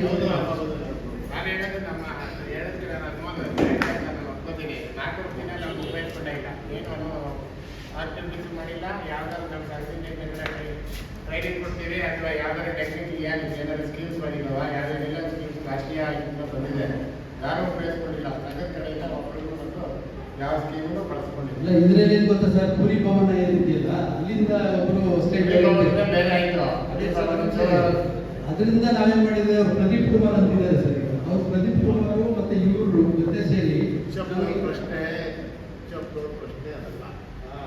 ಪ್ರಶ್ನೆ ಏನು ಅಂದ್ರೆ, ಈಗ ಕುಮಾರ್ ಏನು ಹೇಳ್ತಾ ಅಂದ್ರೆ ನಮ್ಮ ಒಂದು ಸರ್ಕಾರದಿಂದ ಬರ್ತಕ್ಕಂಥ ಸ್ಕೀಮ್ಗಳನ್ನ ಬಳಸ್ಕೊಂಡಿಲ್ಲ ಅಂತ ಇವ್ರು ಹೇಳ್ತಾರೆ. ಅವರ ಪ್ರಶ್ನೆ ಅದು. ನೀವು ಯಾರು ಇದನ್ನ ಸರ್ಕಾರ ಸ್ಕೀಮ್ಗಳಿವೆ, ಇದನ್ನ ಉಪಯೋಗಿಸ್ಕೊಡಿ ನೋಡಿ. ಇದನ್ನ ಉತ್ತೇಜನ ಮಾಡೋದಕ್ಕೆ ಹೊಸ ಬ್ರೀಡ್ಗಳನ್ನ ಮಾಡಿ, ಹೊಸ ಇದನ್ನ ಮಾಡಿದ್ರೆ ಆಗ ಈ ಥರ ಅನುಕೂಲ ಆಗ್ತದೆ ಅಂತ ಒಂದು ಜನನ ಪ್ರಾಯೋಗಿಕವಾಗಿ ಯಾರಾದ್ರು ತಗೊಂಡು ಅವ್ರನ್ನ ಟ್ರೈನ್ ಅಪ್ ಮಾಡಿ ಸ್ಕೀಮ್ ಅಡಾಪ್ಟ್ ಮಾಡಿಸಿ ಅವ್ರಿಗೆ ಸಹಾಯ ಮಾಡಿದಾಗ ನಿಮ್ಮ ಕಂಪ್ನಿ ಹೆಸರು ಮುಂದಕ್ಕೆ ಬರ್ತದೆ ಅನ್ನೋಂಥದ್ದು ಅವ್ರ ಉದ್ದೇಶ.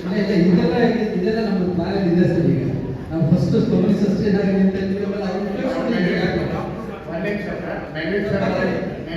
ಒಬ್ಬರು ಉಪಯೋಗಿಸ್ಕೊಂಡಿದ್ದಾರೆ. ಅವ್ರಿಗೆ 15 lakh ಸಬ್ಸಿಡಿ ರಿಲೀಸ್ ಮಾಡಿಸ್ತೀವಿ.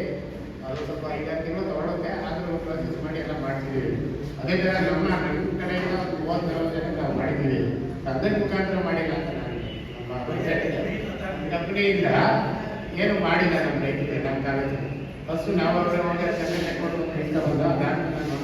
ಕಟ್ಟಿಲ್ಲ, ಇದಕ್ಕೆ ಕರೆದ್ರು ಯಾವುದು ಆಕ್ಟಿವಿಟಿ ಮಾಡಿಲ್ಲ. 2 ಹೊಡೆದು ಅಂತ ಮಾಹಿತಿ ಇದೆ, ಅಷ್ಟೇ ಏನು ಮಾಡಿಲ್ಲ ಅಂತ ನನಗೆ ಗೊತ್ತಿರೋದು. ನನಗೆ ಗೊತ್ತಿದ್ದೇನೆ ಏನಾದ್ರು ಮಾಡಿರ್ಬೋದು, ಗೊತ್ತಿಲ್ಲ.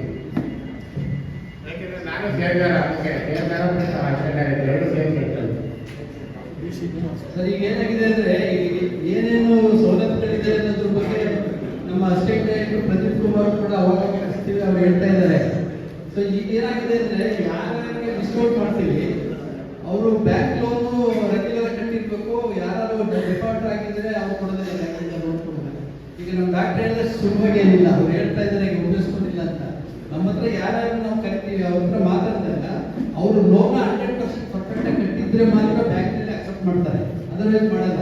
ಆದ್ರೂ ಕೂಡ ನಾವು ಅದನ್ನ ಅಡ್ವೈಸ್ ಮಾಡೋದಾಗ್ಲಿ, ಅವ್ರಿಗೆ ಇನ್ಫಾರ್ಮೇಶನ್ ಮಾಡೋದಾಗ್ಲಿ ಎಲ್ಲ ಮಾಡ್ತಾ ಇದ್ದೀವಿ. ಈಗ ನಮ್ಮ ಕಡೆ ನಾವು 100 ಜನ ಸ್ಟಾರ್ಟ್ ಮಾಡುವಂತ ಪ್ರಯತ್ನ ಮಾಡಿದ್ದಾರೆ.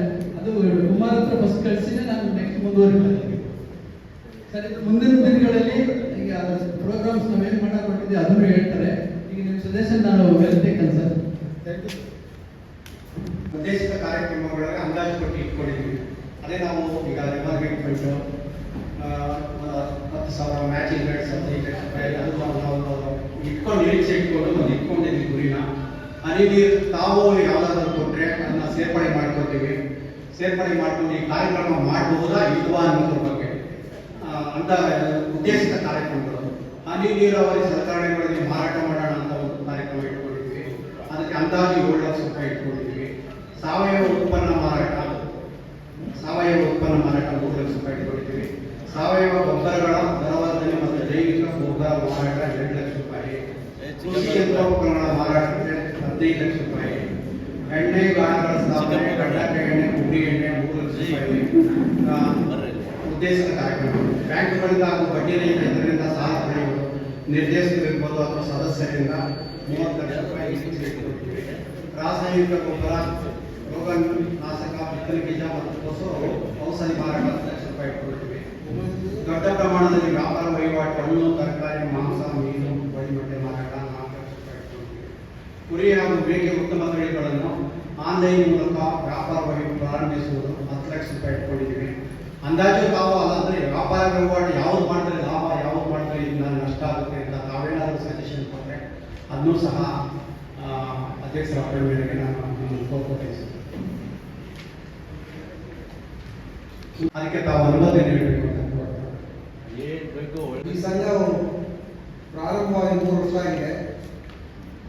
ಅಲ್ಲಿಂದ ಇಲ್ಲಿವರೆಗೆ ಸರ್ಕಾರದಿಂದ ಬರಬೇಕಾದಂತ ಯಾವುದೂ ಬಂದಿಲ್ಲ ಅಂತ ಈಗ ತಿಳಿದುಕೊಂಡು, ಅದು ನನ್ನ ಒಂದು ಅನಿಸಿಕೆ ಏನಪ್ಪಾ ಅಂದ್ರೆ, ಆಡಳಿತ ಮಂಡಳಿಯ ನಿರ್ದೇಶಕರು ವಾರ್ಷಿಕ ಒಂದು 5 ಸಾರಿ ಅಂದ್ರೆ 3 ತಿಂಗಳು ಒಂದ್ಸಾರಿ ಆದರೂ ಅಟ್ಲೀಸ್ಟ್ ಕೂತ್ಕೊಂಡು ಅಥವಾ ಎಮರ್ಜೆನ್ಸಿ ಮೀಟಿಂಗ್ ತಗೊಂಡು ಬರಬೇಕಾದಂತ ಸರ್ಕಾರಕ್ಕೆ ಏನ್ ಬರಬೇಕು ಅದನ್ನ ತಗೊಳ್ಳೋದ್ರೇ ನಾವು ಸಂಘ ಬಲ ಮಾಡೋದು ಹೇಗೆ. ಅದರಿಂದ ಆಡಳಿತ ಮಂಡಳಿಯ ಎಲ್ಲ ಸದಸ್ಯರು ಸಕ್ರಿಯವಾಗಿ ಅಧ್ಯಕ್ಷರ ಹುದ್ದೆ ಸಾಥ್ ಮಾಡಿ ಆ ದುಡ್ಡನ್ನ ವರ್ಷಕ್ಕೆ ಏನು ವ್ಯವಸ್ಥೆ ಮಾಡಬೇಕು ಅಂತ ಅಂತ ಒಂದು ತೀರ್ಮಾನ ಮಾಡಿ ಅದರ ಜವಾಬ್ದಾರಿಯನ್ನು ಯಾರು ಇಬ್ಬರು ನಿರ್ದೇಶಕರು ಬಿಟ್ಟು ಆ ದುಡ್ಡು ತೆಗಿಲಿಕ್ಕೆ ಸರ್ಕಾರದಿಂದ ಪಡಿಸ್ಕೊಳ್ಳಿಕ್ಕೆ ವ್ಯವಸ್ಥೆ ಮಾಡಿ ಅಂತ ನಾನು ಈ ಅಧ್ಯಕ್ಷರಲ್ಲಿ ಮನವಿ ಮಾಡ್ತೀನಿ. ಈಗ ನಾವೇನೇ ಅಲ್ಲಿ ಪರ್ಸನಲ್ ಆಗಿ ನಮ್ಮ ಋಷಿ ಭವನ ಹತ್ರ ಹೋಗಿದ್ವಿ. ಈಗ ನಮ್ಮ ಋಷಿ ಕುಮಾರ್ ಅವರು ಕೂಡ ಅವಾಗ ಗೈಡ್ ಮಾಡ್ತಾ ಇರ್ತಾರೆ. ಅಲ್ಲಿ ನಾವು ಕೇಳಿದಾಗ ಅವ್ರು ಏನ್ ಮಾಡಿದ್ದಾರೆ ಅಂದ್ರೆ ಸೆಂಟ್ರಲ್ ಗೌರ್ಮೆಂಟ್ಗೂ ಕಳಿಸಿದ್ದಾರೆ. ಆಮೇಲೆ ಇಲ್ಲಿ ಸ್ಟೇಟ್ ಗೌರ್ಮೆಂಟ್ ಅಲ್ಲಿ ಅಗ್ರಿಕಲ್ಚರ್ ಡಿಪಾರ್ಟ್ಮೆಂಟ್ ಅವ್ರನ್ನ ನೋಡಲ್ ಆಫೀಸರ್ ಆಗಿ ಮಾಡಿದ್ದಾರೆ. ಈಗ ಒಂದು ಪ್ರೋಸೆಸ್ ಏನು ಸ್ಟಾರ್ಟ್ ಆಗಿದೆ ಅಂತಂದ್ರೆ, ಈಗ ನಾವು ಅನ್ಕೊಂಡಾಗ ಎಲ್ಲರೂ ಕೂಡ ಇದು ಸಕ್ಸಸ್ ಮಾಡಿಲ್ಲ ಸರ್. ಈಗ ನಮ್ಮ ಲೆಕ್ಕಾಚಾರದಲ್ಲಿ ಒಂದು 2 ಅಥವಾ 3 ಮಾತ್ರ ಈಗ ರನ್ನಿಂಗ್ ಇದೆ. ಆ ಲೆಕ್ಕಾಚಾರದಲ್ಲಿ ಯಾರ್ಯಾರು ಕ್ಲೋಸ್ ಮಾಡಿದ್ದಾರೆ ಆ ದುಡ್ಡೆಲ್ಲ ವಾಪಸ್ ತಗೊಂಡಿದ್ದಾರೆ ಸರ್. ತಗೊಂಡಾದ್ಮೇಲೆ ಈಗ ಯಾವುದು ಚೆನ್ನಾಗಿ ನಡೀತಾ ಇದೆ ಅನ್ನೋದನ್ನ ಐಡೆಂಟಿಫೈ ಮಾಡಿ, ಈಗ ನಮ್ದು ಕೂಡ ಒಳ್ಳೆ ಇದನ್ನ ಒಂದು ಪ್ರೋಗ್ರೆಸ್ ರಿಪೋರ್ಟ್ ಅಂತ ಮಾಡಿ ಒಂದು ವಿಡಿಯೋ ಎಲ್ಲ ಮಾಡಿ ಗೌರ್ಮೆಂಟ್ ತಗೊಂಡೋಗಿದೆ. ಹಾಗಾಗಿ ಮೋಸ್ಟ್ಲಿ ನಮಗೆ ಕೊಡಬೇಕು ಅನ್ನೋ ಒಂದು ಉದ್ದೇಶ ಈಗ ಇಟ್ಕೊಂಡಿದ್ದಾರೆ. ಈಗ ಇನ್ನೊಂದು ಇನ್ಸ್ಪೆಕ್ಷನ್ ಬಂದ ನಮ್ಮಲ್ಲಿ ಇನ್ಸ್ಪೆಕ್ಷನ್ ಬಂದು ನಾವು ಏನೇನು ಮಾಡಿದ್ದೀವಿ ಅಂತೆಲ್ಲ ನೋಡಾದ್ಮೇಲೆ ಒಂದು 10 lakhs ಕೊಡಬೇಕು ಅನ್ನೋ ಒಂದು ಪ್ರಯತ್ನ ನಡೀತಾ ಇದೆ ಸರ್. ಅದಕ್ಕೆ ನಾವು ವೇಳೆ ಈಗ ಒಂದು 2 ಸಾರಿ ನಾವು ವಿಸಿಟ್ ಮಾಡಿದ್ರೆ ಅರ್ಜೆಂಟ್ಲಿ 10 lakhs ಕೊಡುವಂತ ಒಂದು ಪರಿಸ್ಥಿತಿ ಇದೆ. ಆದ್ರೂ ಕೂಡ ನಾವು ರಾಜಕಾರಣಿಗೆ ದಯವಿಟ್ಟು ದಯವಿಟ್ಟು ತಿಳ್ಕೊಬೇಡಿ, ಇದು ಹೇಳ್ಬೇಕಾದಂತ ಪರಿಸ್ಥಿತಿ ಇದೆ. ಹಾಗಾಗಿ ನಮಗೆ ಮುಂದಿನ ದಿನಗಳಲ್ಲಿ ಈ ಕಂಪನಿ ಇದೇ ರೀತಿ ಮುಂದುವರೆದ್ರೆ ನಮಗೆ ಎಲ್ಲ 25 ಲಕ್ಷ ದುಡ್ಡು ಬರುವಂತ ಅವಕಾಶಗಳಿದೆ ಸರ್.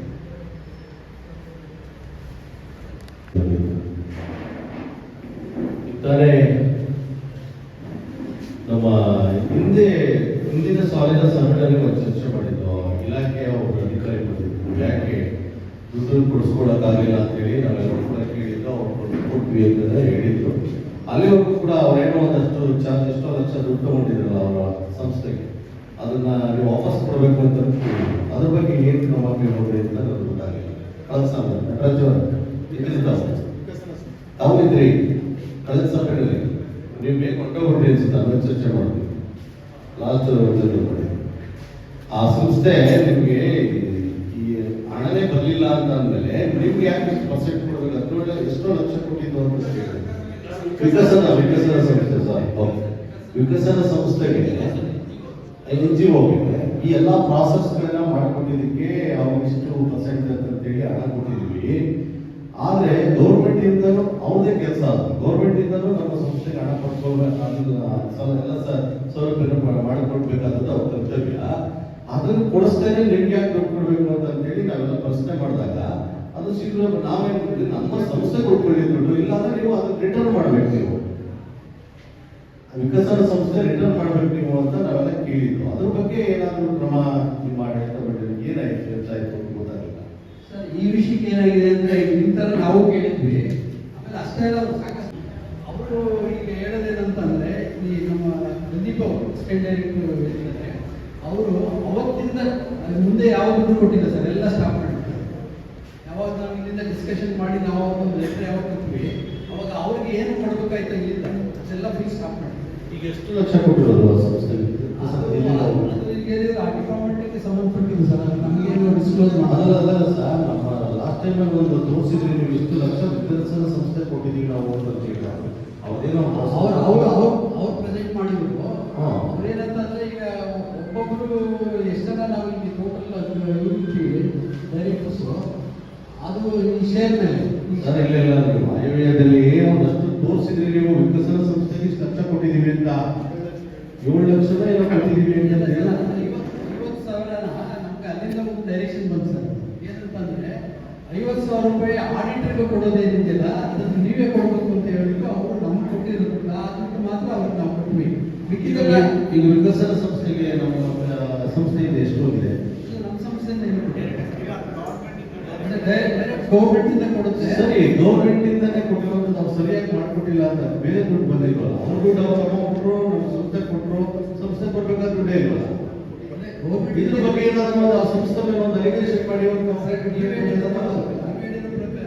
NGO ಅಂತ ಯಾಕೆ ಮಾಡಿದ್ದಾರೆ ಅಂತಂದ್ರೆ, ನಮ್ಮ ಪರವಾಗಿ ಎಲ್ಲ ಪ್ರೋಸೆಸ್ ಕೂಡ ಅವರೇ ಮಾಡಬೇಕು ಅಂತ ಇರೋದ್ರಿಂದ ಅದಕ್ಕೆ ಯಾವಾಗ ಅವರು ರಿಯಾಕ್ಟ್ ಮಾಡಲಿಲ್ವೋ ಅವತ್ತಿಂದ ಅವರು ಸ್ಟಾಪ್ ಮಾಡಿದ್ದಾರೆ. ಗೊತ್ತಾಯ್ತು. ನೀವು ಹೇಳಿದಾಗ ಮೊದಲು ಕೊಟ್ಟಿರೋದಕ್ಕೆ ವಾಪಸ್ ಕಟ್ಟಿಸ್ಕೋಬೇಕು ಅನ್ನೋದು ಕೂಡ ಗೌರ್ಮೆಂಟ್ ಬಿಟ್ಟಿದೆ. ನೀವು ಹೇಳೋದು ಕರೆಕ್ಟ್ ಇದೆ. ನೀವೇನೋ ಕೆಲಸ ಮಾಡಿಲ್ಲ ಅಂದ್ಮೇಲೆ ಅದ್ರ ಬಗ್ಗೆ ಲಾಸ್ಟ್ ಇಯರ್ ಮಾತಾಡಿದ್ರೆ ಅದ್ರ ಬಗ್ಗೆ ಎಲ್ಲ ಗ್ರಾಹಕರು ಗೊತ್ತಾಗಲಿ ಅಂತ ನಾನು ಮಾತಾಡಿದೆ. ಮತ್ತೆ ಇನ್ನೊಂದು ಸರ್, ಯಡ್ನೂರು ದೊಡ್ಡಿನಲ್ಲಿ ಒಂದು 50 ಕುರಿಗಳು ಪಾಯ್ಸನ್ ಏನೋ ಅಲ್ಲಿದ್ದ ನಮ್ಮ ಕುಮಾರ್ ಅವರು ಗೊತ್ತದ್ದು. ಆಮೇಲೆ ಅವರೊಂದು ಪತ್ರಿಕೆ ಕೊಟ್ಟರು, ಕ್ಲಾರಿಫಿಕೇಶನ್ ಕೊಟ್ಟರು, ನಾನು ನೋಡಿದೆ. ಯಡ್ನೂರು ದೊಡ್ಡಿನಲ್ಲಿ ಒಬ್ಬ ರೈತರು ಮುತ್ತರಾಜು ಅಂತಂದೇಳಿ ಒಬ್ಬ ರೈತರು 50 ಕುರಿ ಸೋತೋಗ್ತಾರೆ. ನಮ್ದು ಕೂಡ ಕುರಿ ಮತ್ತು ಮೇಕೆ ಉತ್ಪಾದಕರ ಕಂಪನಿ. ಆ ಸಂದರ್ಭದಲ್ಲಿ ನೀವಾಗ ಆ ಮನುಷ್ಯರಿಗೆ ಅವನ ಮೆಂಬರು ಅಲ್ವೋ ಅದು ನನಗೆ ಗೊತ್ತಿಲ್ಲ. ನಮ್ಮ ಸಂಸ್ಥೆಯ ಕರ್ತವ್ಯ ಏನಿತ್ತು, ಏನೇ ಆಗಿರಲಿ, ಬೇಡಿ ಅವನು ಯಾವ ಪಕ್ಷದವರಾಗಿರಲಿ, ಅವನು ಯಾರಾದರೂ ಆಗಿರಲಿ, ನಮ್ಮ ಮೆಂಬರು ಅಲ್ವೋ ಗೊತ್ತಿಲ್ಲ. ನಮ್ಮದೊಂದು ಸಂಸ್ಥೆ ಕುರಿ ಮತ್ತು ರೈತ. ಅವನು ಒಬ್ಬ 50-60 ಕುರಿನ ಕಳ್ಕೊಂಡಿದ್ದಾನೆ. ಅಂತ ಸಂದರ್ಭದಲ್ಲಿ ನಮ್ಮ ಸಂಸ್ಥೆಯ ಪಾತ್ರ ಏನು ಇದು ಅರ್ಥ ಆಗಿರ್ಬೇಕು ನಿಮ್ಗೆಲ್ಲರೂ. ಅಂತ ಸಂಸ್ಥೆಯಲ್ಲಿ ಯಾರೋ ಬಂದು ಹೇಳಬೇಕು ಅಂತಂದಿಲ್ಲ. ಗೊತ್ತಾದ ತಕ್ಷಣವೇ ನೀವು ಕಾನೂನಾತ್ಮಕವಾಗಿ ಆ ರೈತರಿಗೆ ಏನಾದರೂ ಸರ್ಕಾರದಿಂದ ಸವಲತ್ತು ಬರಬೇಕಾ, ಅದಕ್ಕಾಗಿರ್ತಕ್ಕಂಥ ನಷ್ಟನ ತುಂಬಿಸ್ಕೊಳ್ಳಿಕ್ಕೆ ಇಲಾಖೆ ಎಲ್ಲಿ ತಪ್ಪಾಗಿದೆ ಏನು ಅದ್ರ ಬಗ್ಗೆ ಯಾರಾದರೂ ಒಬ್ರು ಡೈರೆಕ್ಟರ್ಗಳಾಗಲಿ, ಅಧ್ಯಕ್ಷರಾಗಲಿ, ನಿಮ್ಮ ಸಂಸ್ಥೆ ಆಗಲಿ ಬರ್ಲಿಲ್ವಲ್ಲ ಯಾಕೆ ಅನ್ನೋದು ನಾನು ನೋಡು. ಮಾಧ್ಯಮದಲ್ಲಿ ಬಂತು, ಪತ್ರಿಕೆಗಳೆಲ್ಲ ಬಂತು. ಆಮೇಲೆ ನಾನು ಆಯಪ್ಪನ ಕರೆಸ್ಕೊಂಡು ತಹಸೀಲ್ದಾರ್ ಹೋಗಿ ಮನವಿ ಕೊಡಿಸಿ, ಈಗೂ ಕೂಡ ತಹಸೀಲ್ದಾರ್ ಟ್ರಾನ್ಸ್ಫರ್ ಆದ್ರೆ ಈಗೂ ಕೂಡ ಅದನ್ನ ಏನಾದರೂ ಮಾಡಿ ಒಂದಷ್ಟು ಕುಮಾರ್ ಅವರು ಕೂಡ ಒಂದಷ್ಟು ಫ್ರೀ ಕೊಡಿಸ್ಕೊಡ್ತೀನಿ ಅಂತ ಹೇಳಿದ್ರು.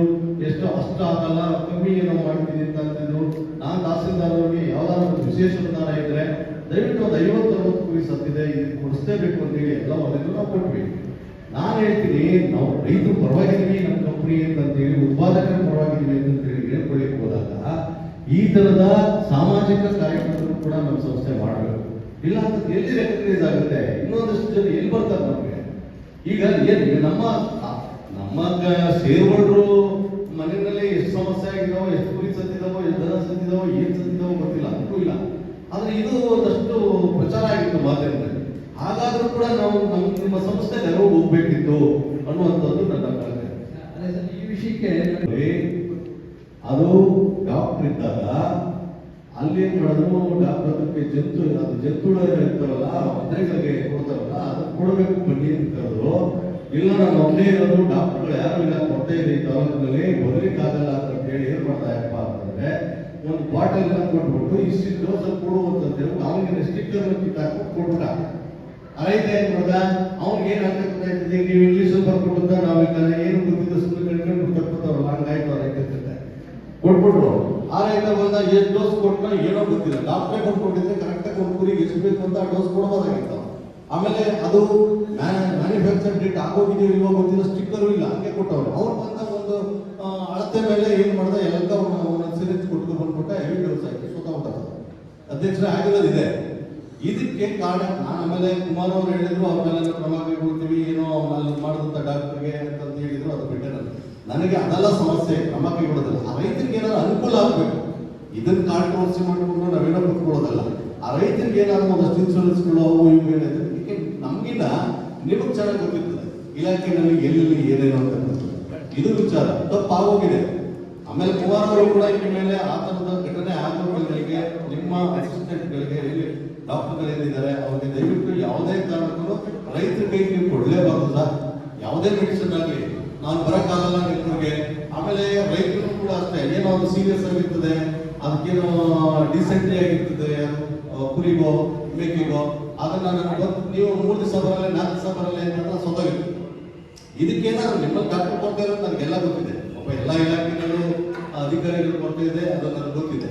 ಆದ್ರೆ ಇದರಿಂದ ಆತರ ಸಮಸ್ಯೆ ಇದ್ದಾಗ ರೈತರಿಗೆ ದಯವಿಟ್ಟು ನಿಮ್ಮ ಡಾಕ್ಟರ್ಗಳೇ ಹೋಗಿ ಕೊಡುವಂಥದ್ದು. ಇಂಥವೆಲ್ಲರೂ ಕಾರ್ಯಾಗಾರ ಮಾಡಿ ಸರ್, ಹೋಗ್ಲಿ ವೈದ್ಯರು ಕಾರ್ಯಾಗಾರ ಮಾಡಿ, ಹೋಗ್ಲಿ ವೈದ್ಯ ಎಲ್ಲ ಹೋಗ್ಲಿ ವೈದ್ಯರು ಮೆಂಬರ್ಸ್ ಅವ್ರೆ ಕರೀರಿ, ನಮ್ಮ ಬ್ಯಾನರ್ನ ಹಾಕೊಳ್ಳಿ, ಡಾಕ್ಟರ್ಗಳನ್ನ ಕರ್ಕೊಳ್ಳಿ, ಸಂಬಂಧಪಟ್ಟವ್ರನ್ನೆಲ್ಲ ಇಲಾಖೆಯವ್ರನ್ನ ಕರ್ಕೊಳ್ಳಿ, ಒಂದು ಕಾರ್ಯಾಗಾರ ಮಾಡಿ, ಅವೇರ್ನೆಸ್ ಪ್ರೋಗ್ರಾಮ್ ಮಾಡಿ. ಆವಾಗ ಏನಾಗುತ್ತೆ, ಏನೋ ನಮ್ಮ ಕಂಪ್ನಿಯಿಂದ ಒಂದು ಸಜೆಷನ್ ಸಿಗ್ತಾ ಇದೆ, ಮಾಹಿತಿ ಸಿಗ್ತಾ ಇದೆ, ಇವೆಲ್ಲವೂ ಕೂಡ ಹೋಗ್ಲಿ. ಮುಂದೆ ಈ ಸರಿ 50,000 ಪ್ರಾಫಿಟ್ ತೋರಿಸಿದ್ರಿ. ಮೊದಲನೇ ವರ್ಷ ನಮ್ಮ ಚೂಡ್ಲಿಂಗೇಗೌಡರು ವೈಯಕ್ತಿಕವಾಗಿ 8 ಲಕ್ಷ ಹಾಕೊಂಡಿದ್ರು. ಆಮೇಲೆ ಗೊತ್ತಾಯ್ತು ಕಡಿಮೆ ಅಂತ. ಅವರೇ ಏನೋ ಗೊತ್ತಿಲ್ಲ, last year sir last year ಕಮ್ಮಿ ಬಂತು, ಈಗ 50,000 ಬಂದಿದೆ. ಮುಂದಿನ ವರ್ಷ 5 ಲಕ್ಷ ಆಗ್ಲಿ, ಆ ನಿಟ್ಟಿನಲ್ಲಿ ನಾವು ನೀವೆಲ್ಲ ತೋರಿಸುವಂತ ಅಂತ ಹೇಳ್ತಾ ಒಳ್ಳೆದಾಗಲಿ. ಸುಳ್ಳಿಗೆ ಕೂಡ ಇದಕ್ಕೆ ಕಾರಣ ಕೊಡಿ ಅಹಮದಂಶ ನಾವೇನು ಕೇಳ್ತಾ ಇಲ್ಲ, ಎಲ್ಲಿ ಒಳ್ಳೆದಾಗ್ಲಿ. ನಾವು ಯಾವತ್ತೂ ಕೂಡ ಜನರ ಮುಂದೆ ಹೇಳುವಾಗ ನಾವು ಮಾತಾಡೋಗ್ಬೇಕ್ರೆ ಏನಾದ್ರು ಮಾತಾಡ್ಕೊಡುವ ಈ ತರ ಜನರ ಬಳಿ ಮೀಟಿಂಗ್ಗಳಲ್ಲಿ ಹೇಳ್ಬೇಕಾದ್ರೆ ಬಹಳ ಜವಾಬ್ದಾರಿಯಿಂದ ನಾವು ಹೇಳ್ಬೇಕು.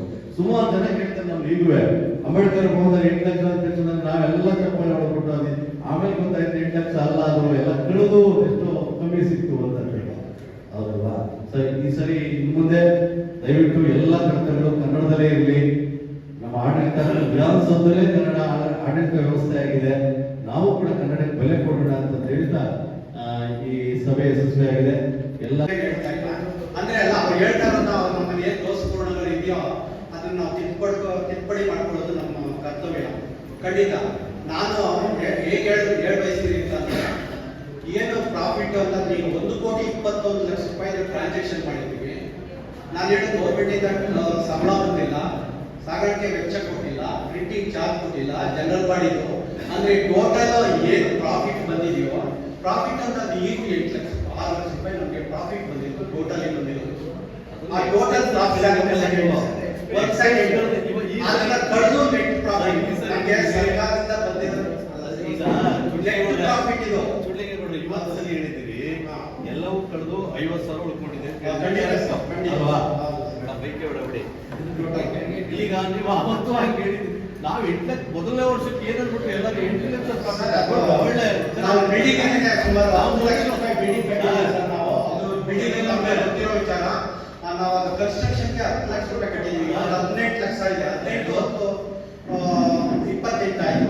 ನಮ್ಗೆ ಸುಮ್ಮನೆ ಸ್ವಲ್ಪ ಇದಕ್ಕೆ ಎಲ್ಲವೂ ಮಾಡಿದಿರಿ. ನಾವೇನು ಗೊತ್ತಾ, ಟೋಟಲ್ ಇಲ್ಲ ಅದು ಕನ್ಫ್ಯೂಷನ್ ಆಗಿದೆ. ನಮಗೆ ಡಿವಿಡೆಂಡ್ ಬರ್ತದೆ ಎಲ್ಲರಿಗೂ ಇಟ್ಕೊಂಡ್ಬಿಟ್ಟು ಸರ್ ಎಲ್ಲ ಲಾಭ ಬಂದಿತ್ತು, ಲಾಭದಲ್ಲಿ ಬಂದಿದ್ದೀವಿ ಅಲ್ವಾ ಸರ್? 2 ವರ್ಷದ ಅಧ್ಯಕ್ಷ ರಾಜ್ಕುಮಾರ್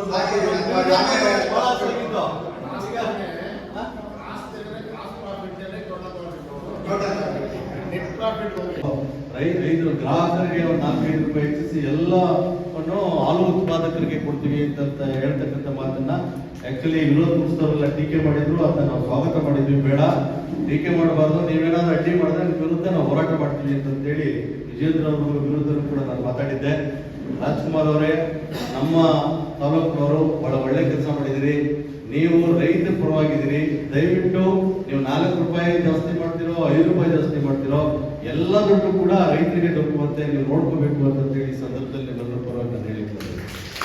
ರೈತ ಉತ್ಪಾದಕರ ಕಂಪನಿ ಇದರ ಸದಸ್ಯರ ಸಭೆ, ನಮ್ಮ ಈ ಸಭೆಯ ಅಧ್ಯಕ್ಷತೆಯನ್ನ ಪುಟ್ಟರಾಜ್ ಅವರು ಇದ್ದಾರೆ, ಎಲ್ಲ ಡೈರೆಕ್ಟರ್ಗಳಿದ್ದಾರೆ, ನಮ್ಮ ಎಲ್ಲ ಸದಸ್ಯರುಗಳು ಇಲ್ಲಿದ್ದೀವಿ.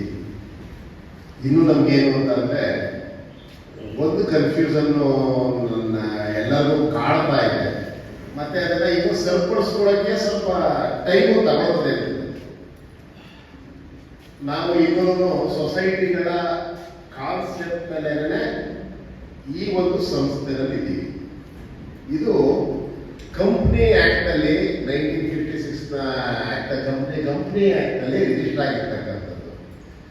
ನಮ್ಮ ಸಂಘ ಸಂಸ್ಥೆಗಳ ವಿಚಾರ, ಸಂಘ ಸಂಸ್ಥೆಗಳ ಬೈಲ, ಸಂಘ ಸಂಸ್ಥೆಗಳ ವ್ಯವಹಾರ ಇದ್ರೆ ಬೇರೆ. ಈ ಕಂಪನಿಯ ವ್ಯವಸ್ಥೆ ವ್ಯವಹಾರ ಇದರದ್ದು ಬೇರೆ. ಸರ್ಕಾರದ ಅಧೀನದಲ್ಲಿ ನಮ್ಮ BSSL ಇರ್ಬೋದು, ಸಹಕಾರ ಸಂಘಗಳಿರ್ಬೋದು, ಅಥವಾ ಯಾವುದೋ ಒಂದು ನಿಮ್ಮ ಯಾವುದೋ ಒಂದು ಇನ್ನೊಂದು ಸಹಕಾರ ಸಂಘಗಳನ್ನು ಕಟ್ಕೊಳ್ತೀರ ನೀವು, ಎಜುಕೇಶನ್ ಸೊಸೈಟಿಗಳು ಕಟ್ಕೊಂಡಿರ್ತೀರಿ, ಇನ್ನೊಂದು ಸೊಸೈಟಿ ಕಟ್ಕೊಂಡಿರ್ತೀರಿ. ಇವೆಲ್ಲದಕ್ಕೂ ಒಂದು ರೀತಿ ನೀತಿ ಕಾನೂನುಗಳೇ ಬೇರೆ. ಇದರಲ್ಲಿರ್ತಕ್ಕಂಥ ಉದ್ದೇಶ ಇದೇ ಬೇರೆ. ಇದನ್ನ ಸ್ವಲ್ಪ ಇದು ಪ್ರಾರಂಭ ಯಾಕಾಯಿತು ಅಂತಂದ್ರೆ, ಇದು ಒಂದು ಬ್ರಿಟಿಷರ ಒಂದು ಕಾಲದ ಕೆಲವು ಕಾನೂನುಗಳ ಅಡಕದಲ್ಲಿ ಬಂದಿರತಕ್ಕಂಥ ಸಂಸ್ಥೆ ಇದು. ಕಂಪನಿಗಳ ಆಕ್ಟ್ ಪ್ರಾರಂಭ ಆಗೋದು ಬ್ರಿಟಿಷರ ಕಾಲದಲ್ಲಿ. ಆ ಕಂಪನಿಗಳು ಬಂದಾಗ, ಬ್ರಿಟಿಷರು ಬಂದಾಗ ಕಂಪನಿಗಳ ಮೂಲಕ ಮಾಡಿಕೊಂಡು ಕಂಪನಿಗಳಲ್ಲಿ ಸ್ವಲ್ಪ ಸಹಾಯವನ್ನು ಕೊಟ್ಟು ಅವರ ಮೂಲಕ ಮಾಡಿಸಿ ಬರ್ತಕ್ಕಂಥ ಪ್ರಾಫಿಟ್ ಕಂಪನಿಗಳು ತೆಗೆದುಕೊಳ್ಳೋಕೆ ಮಾಡ್ತಾ ಇರ್ತಕ್ಕಂಥದ್ದು ಹಿಂದಿನ ಒಂದು ಬ್ರಿಟಿಷರ ಕಾಲದಲ್ಲಿ ಇರ್ತಕ್ಕಂಥ ಕಾನೂನು. ಆ ಕಾನೂನಿಗೆ ತಿದ್ದುಪಡಿ ತಂದು ಅಲ್ಲಿ ಆಗ್ತಕ್ಕಂಥ ಷೇರುದಾರರು ಅಥವಾ ಯಾರಿರ್ತಾರೆ ಆ ಕಂಪನಿಯ ಸ್ಥಾಪನೆ ಮಾಡಿ ಆ ಭಾಗದ ಉತ್ಪಾದನೆಗಳು, ಆ ಭಾಗದ ವ್ಯಾಪಾರಗಳು ಏನಾಗ್ತದೆ ಅದರಲ್ಲಿ ಬರ್ತಕ್ಕಂಥ ಲಾಭಗಳನ್ನ ಸೊಸೈಟಿ ಆಕ್ಟ್ ಅಲ್ಲದೆ ಕಂಪನಿ ಆಕ್ಟ್ ಅಲ್ಲಿ ಅಳವಡಿಸಿ ಅದನ್ನ ಅಲ್ಲಿ ಬರ್ತಕ್ಕಂಥವ್ರಿಗೆ ಒಂದು ಅನುಕೂಲ ಆಗಬೇಕು, ಅದಕ್ಕೆ ಸಹಕಾರ ನೀಡಬೇಕು ಅನ್ನುವಂಥ ಉದ್ದೇಶದ ಮೇಲೆ ಈ ಕಂಪನಿಗಳ ಒಂದು ಸಹಕಾರ ಸಂಘಗಳು ಪ್ರಾರಂಭ. ಇದರಲ್ಲಿ ಏನ್ ಮಾಡಿದ್ರು, ಫಸ್ಟ್ ಒಂದಷ್ಟು ಸಹಾಯಧನವನ್ನ 20 ಲಕ್ಷ ಸಹಾಯಧನವನ್ನ ಕೊಡ್ತೀವಿ, ನಿಮ್ದು 10 ಲಕ್ಷ 15 ಲಕ್ಷ ಶೇರ್ದನ ನಿಮ್ದು ಇರಬೇಕು ಅಂತ. ಅದಕ್ಕೆ ಎಲ್ಲರ ಹತ್ರನೂ ಶೇರ್ ಕಲೆಕ್ಟ್ ಮಾಡೋದು, ಶೇರ್ ಅನ್ನ ಇದು ಮಾಡೋದು. ಇದಕ್ಕೆ ಲಾಭಾಂಶನ ಅವರು ಎಷ್ಟು ತಗೊಳ್ಬೇಕು ಅಂತ 3 ವರ್ಷದ ಬರ್ತಕ್ಕಂಥ ಮೇಂಟೆನೆನ್ಸ್ ಎಲ್ಲನೂ ಅವರೇ ಮಾಡ್ತೀವಿ ಅಂತ ಮಾಡಿದ್ರು.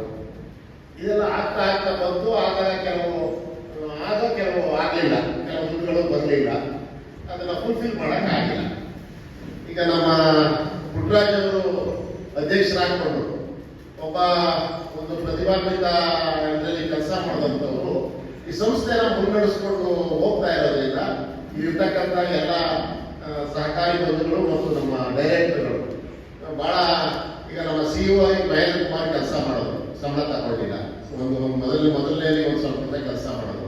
ಯಾಕಂದ್ರೆ ಪ್ರಾರಂಭ ದಿನಗಳಲ್ಲಿ ನಾವೇನೋ ಬರ್ತದೆ ಅಂತ ಮಾಡ್ಕೊಂಡಿದ್ದೋ ಅದು ಬರಲಿಲ್ಲ.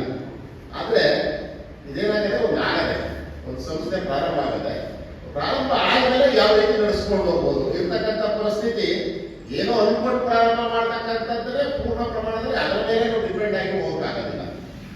ಈಗ ಒಂದೇನು ಅಂತಂದ್ರೆ, ಈಗ ನಾನು BDC ಬ್ಯಾಂಕ್ ಅಧ್ಯಕ್ಷ ಆಗಿದ್ದೀನಿ, ನಮ್ಮ ರಾಜು ಅವರು ಬೊಮ್ಮೂರು ಅಧ್ಯಕ್ಷರಾಗಿದ್ದಾರೆ, ಕನಕಪುರದವರು, ನಾವಿಬ್ಬರು ಕನಕಪುರದಲ್ಲಿ ಸಂಸ್ಥೆ.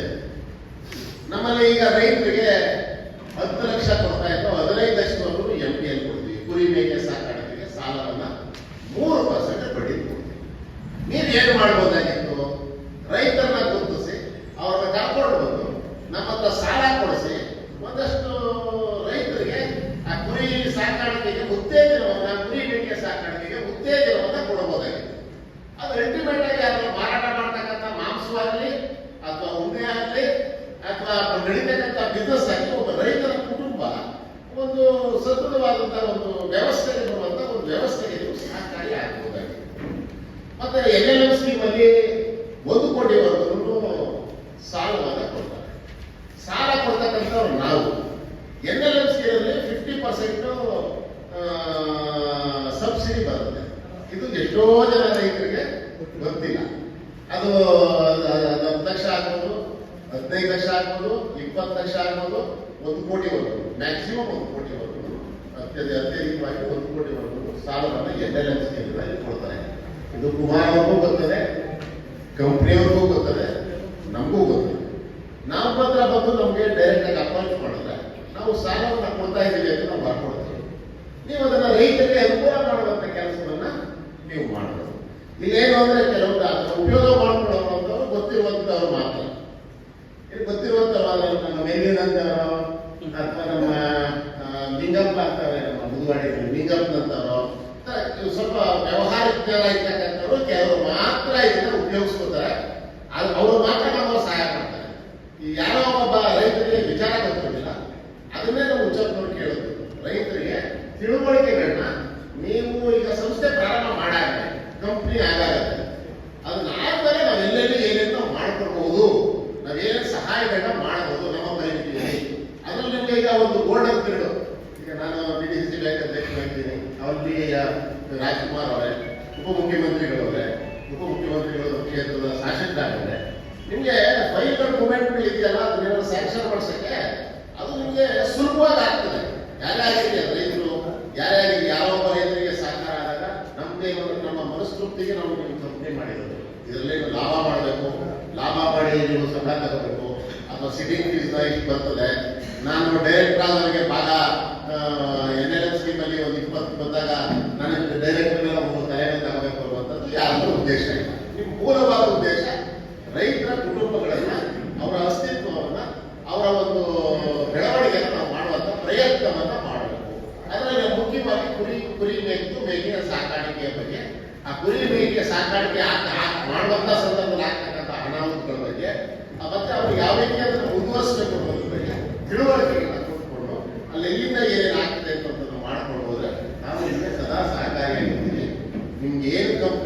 ಒಂದ್ ಕಡೆ ಇದ್ರೆ ಮಾನವೀಯತೆ ಇನ್ನೊಂದು ಕಡೆ. ಆ ಮಾನವೀಯತೆ ಮೂಲಕ ನಾವು ಕೆಲಸವನ್ನ ಮಾಡ್ಕೊಂಡು ಹೋಗ್ಬೇಕು. ಕೆಲವು ಸರಿ ಕಂಪ್ನಿ ಕಾನೂನುಗಳನ್ನು ನಾವು ಓವರ್ಟೇಕ್ ಮಾಡಿ ನಾವು ಮಾಡುವಂತ ಸಂದರ್ಭ ಬರ್ತದೆ. ಈಗ ಯಾವುದೋ ಒಬ್ಬ ರೈತರಿಗೆ ಒಂದು ಅಪಘಾತನೋ ಅಥವಾ ಕುರಿಗಳು ಸತ್ತೋದಾಗ ಅಥವಾ ನಮಗೆ ಬೇರೆ ತರದ ಅಪಘಾತಗಳಾದ ಸಂದರ್ಭದಲ್ಲಿ ಸಹಾಯ ಮಾಡಬೇಕು ಅಂದ್ರೆ ನೀವು ಒಂದು ಸಂಪೂರ್ಣವಾಗಿ ಸಂಸ್ಥೆ ಬೆಳಿಬೇಕು ಅಂದ್ರೆ ನಿಮಗೆ ಲಾಭದ ಮೂಲಗಳನ್ನು ನೋಡ್ಕೊಳ್ಬೇಕಾಗುತ್ತೆ.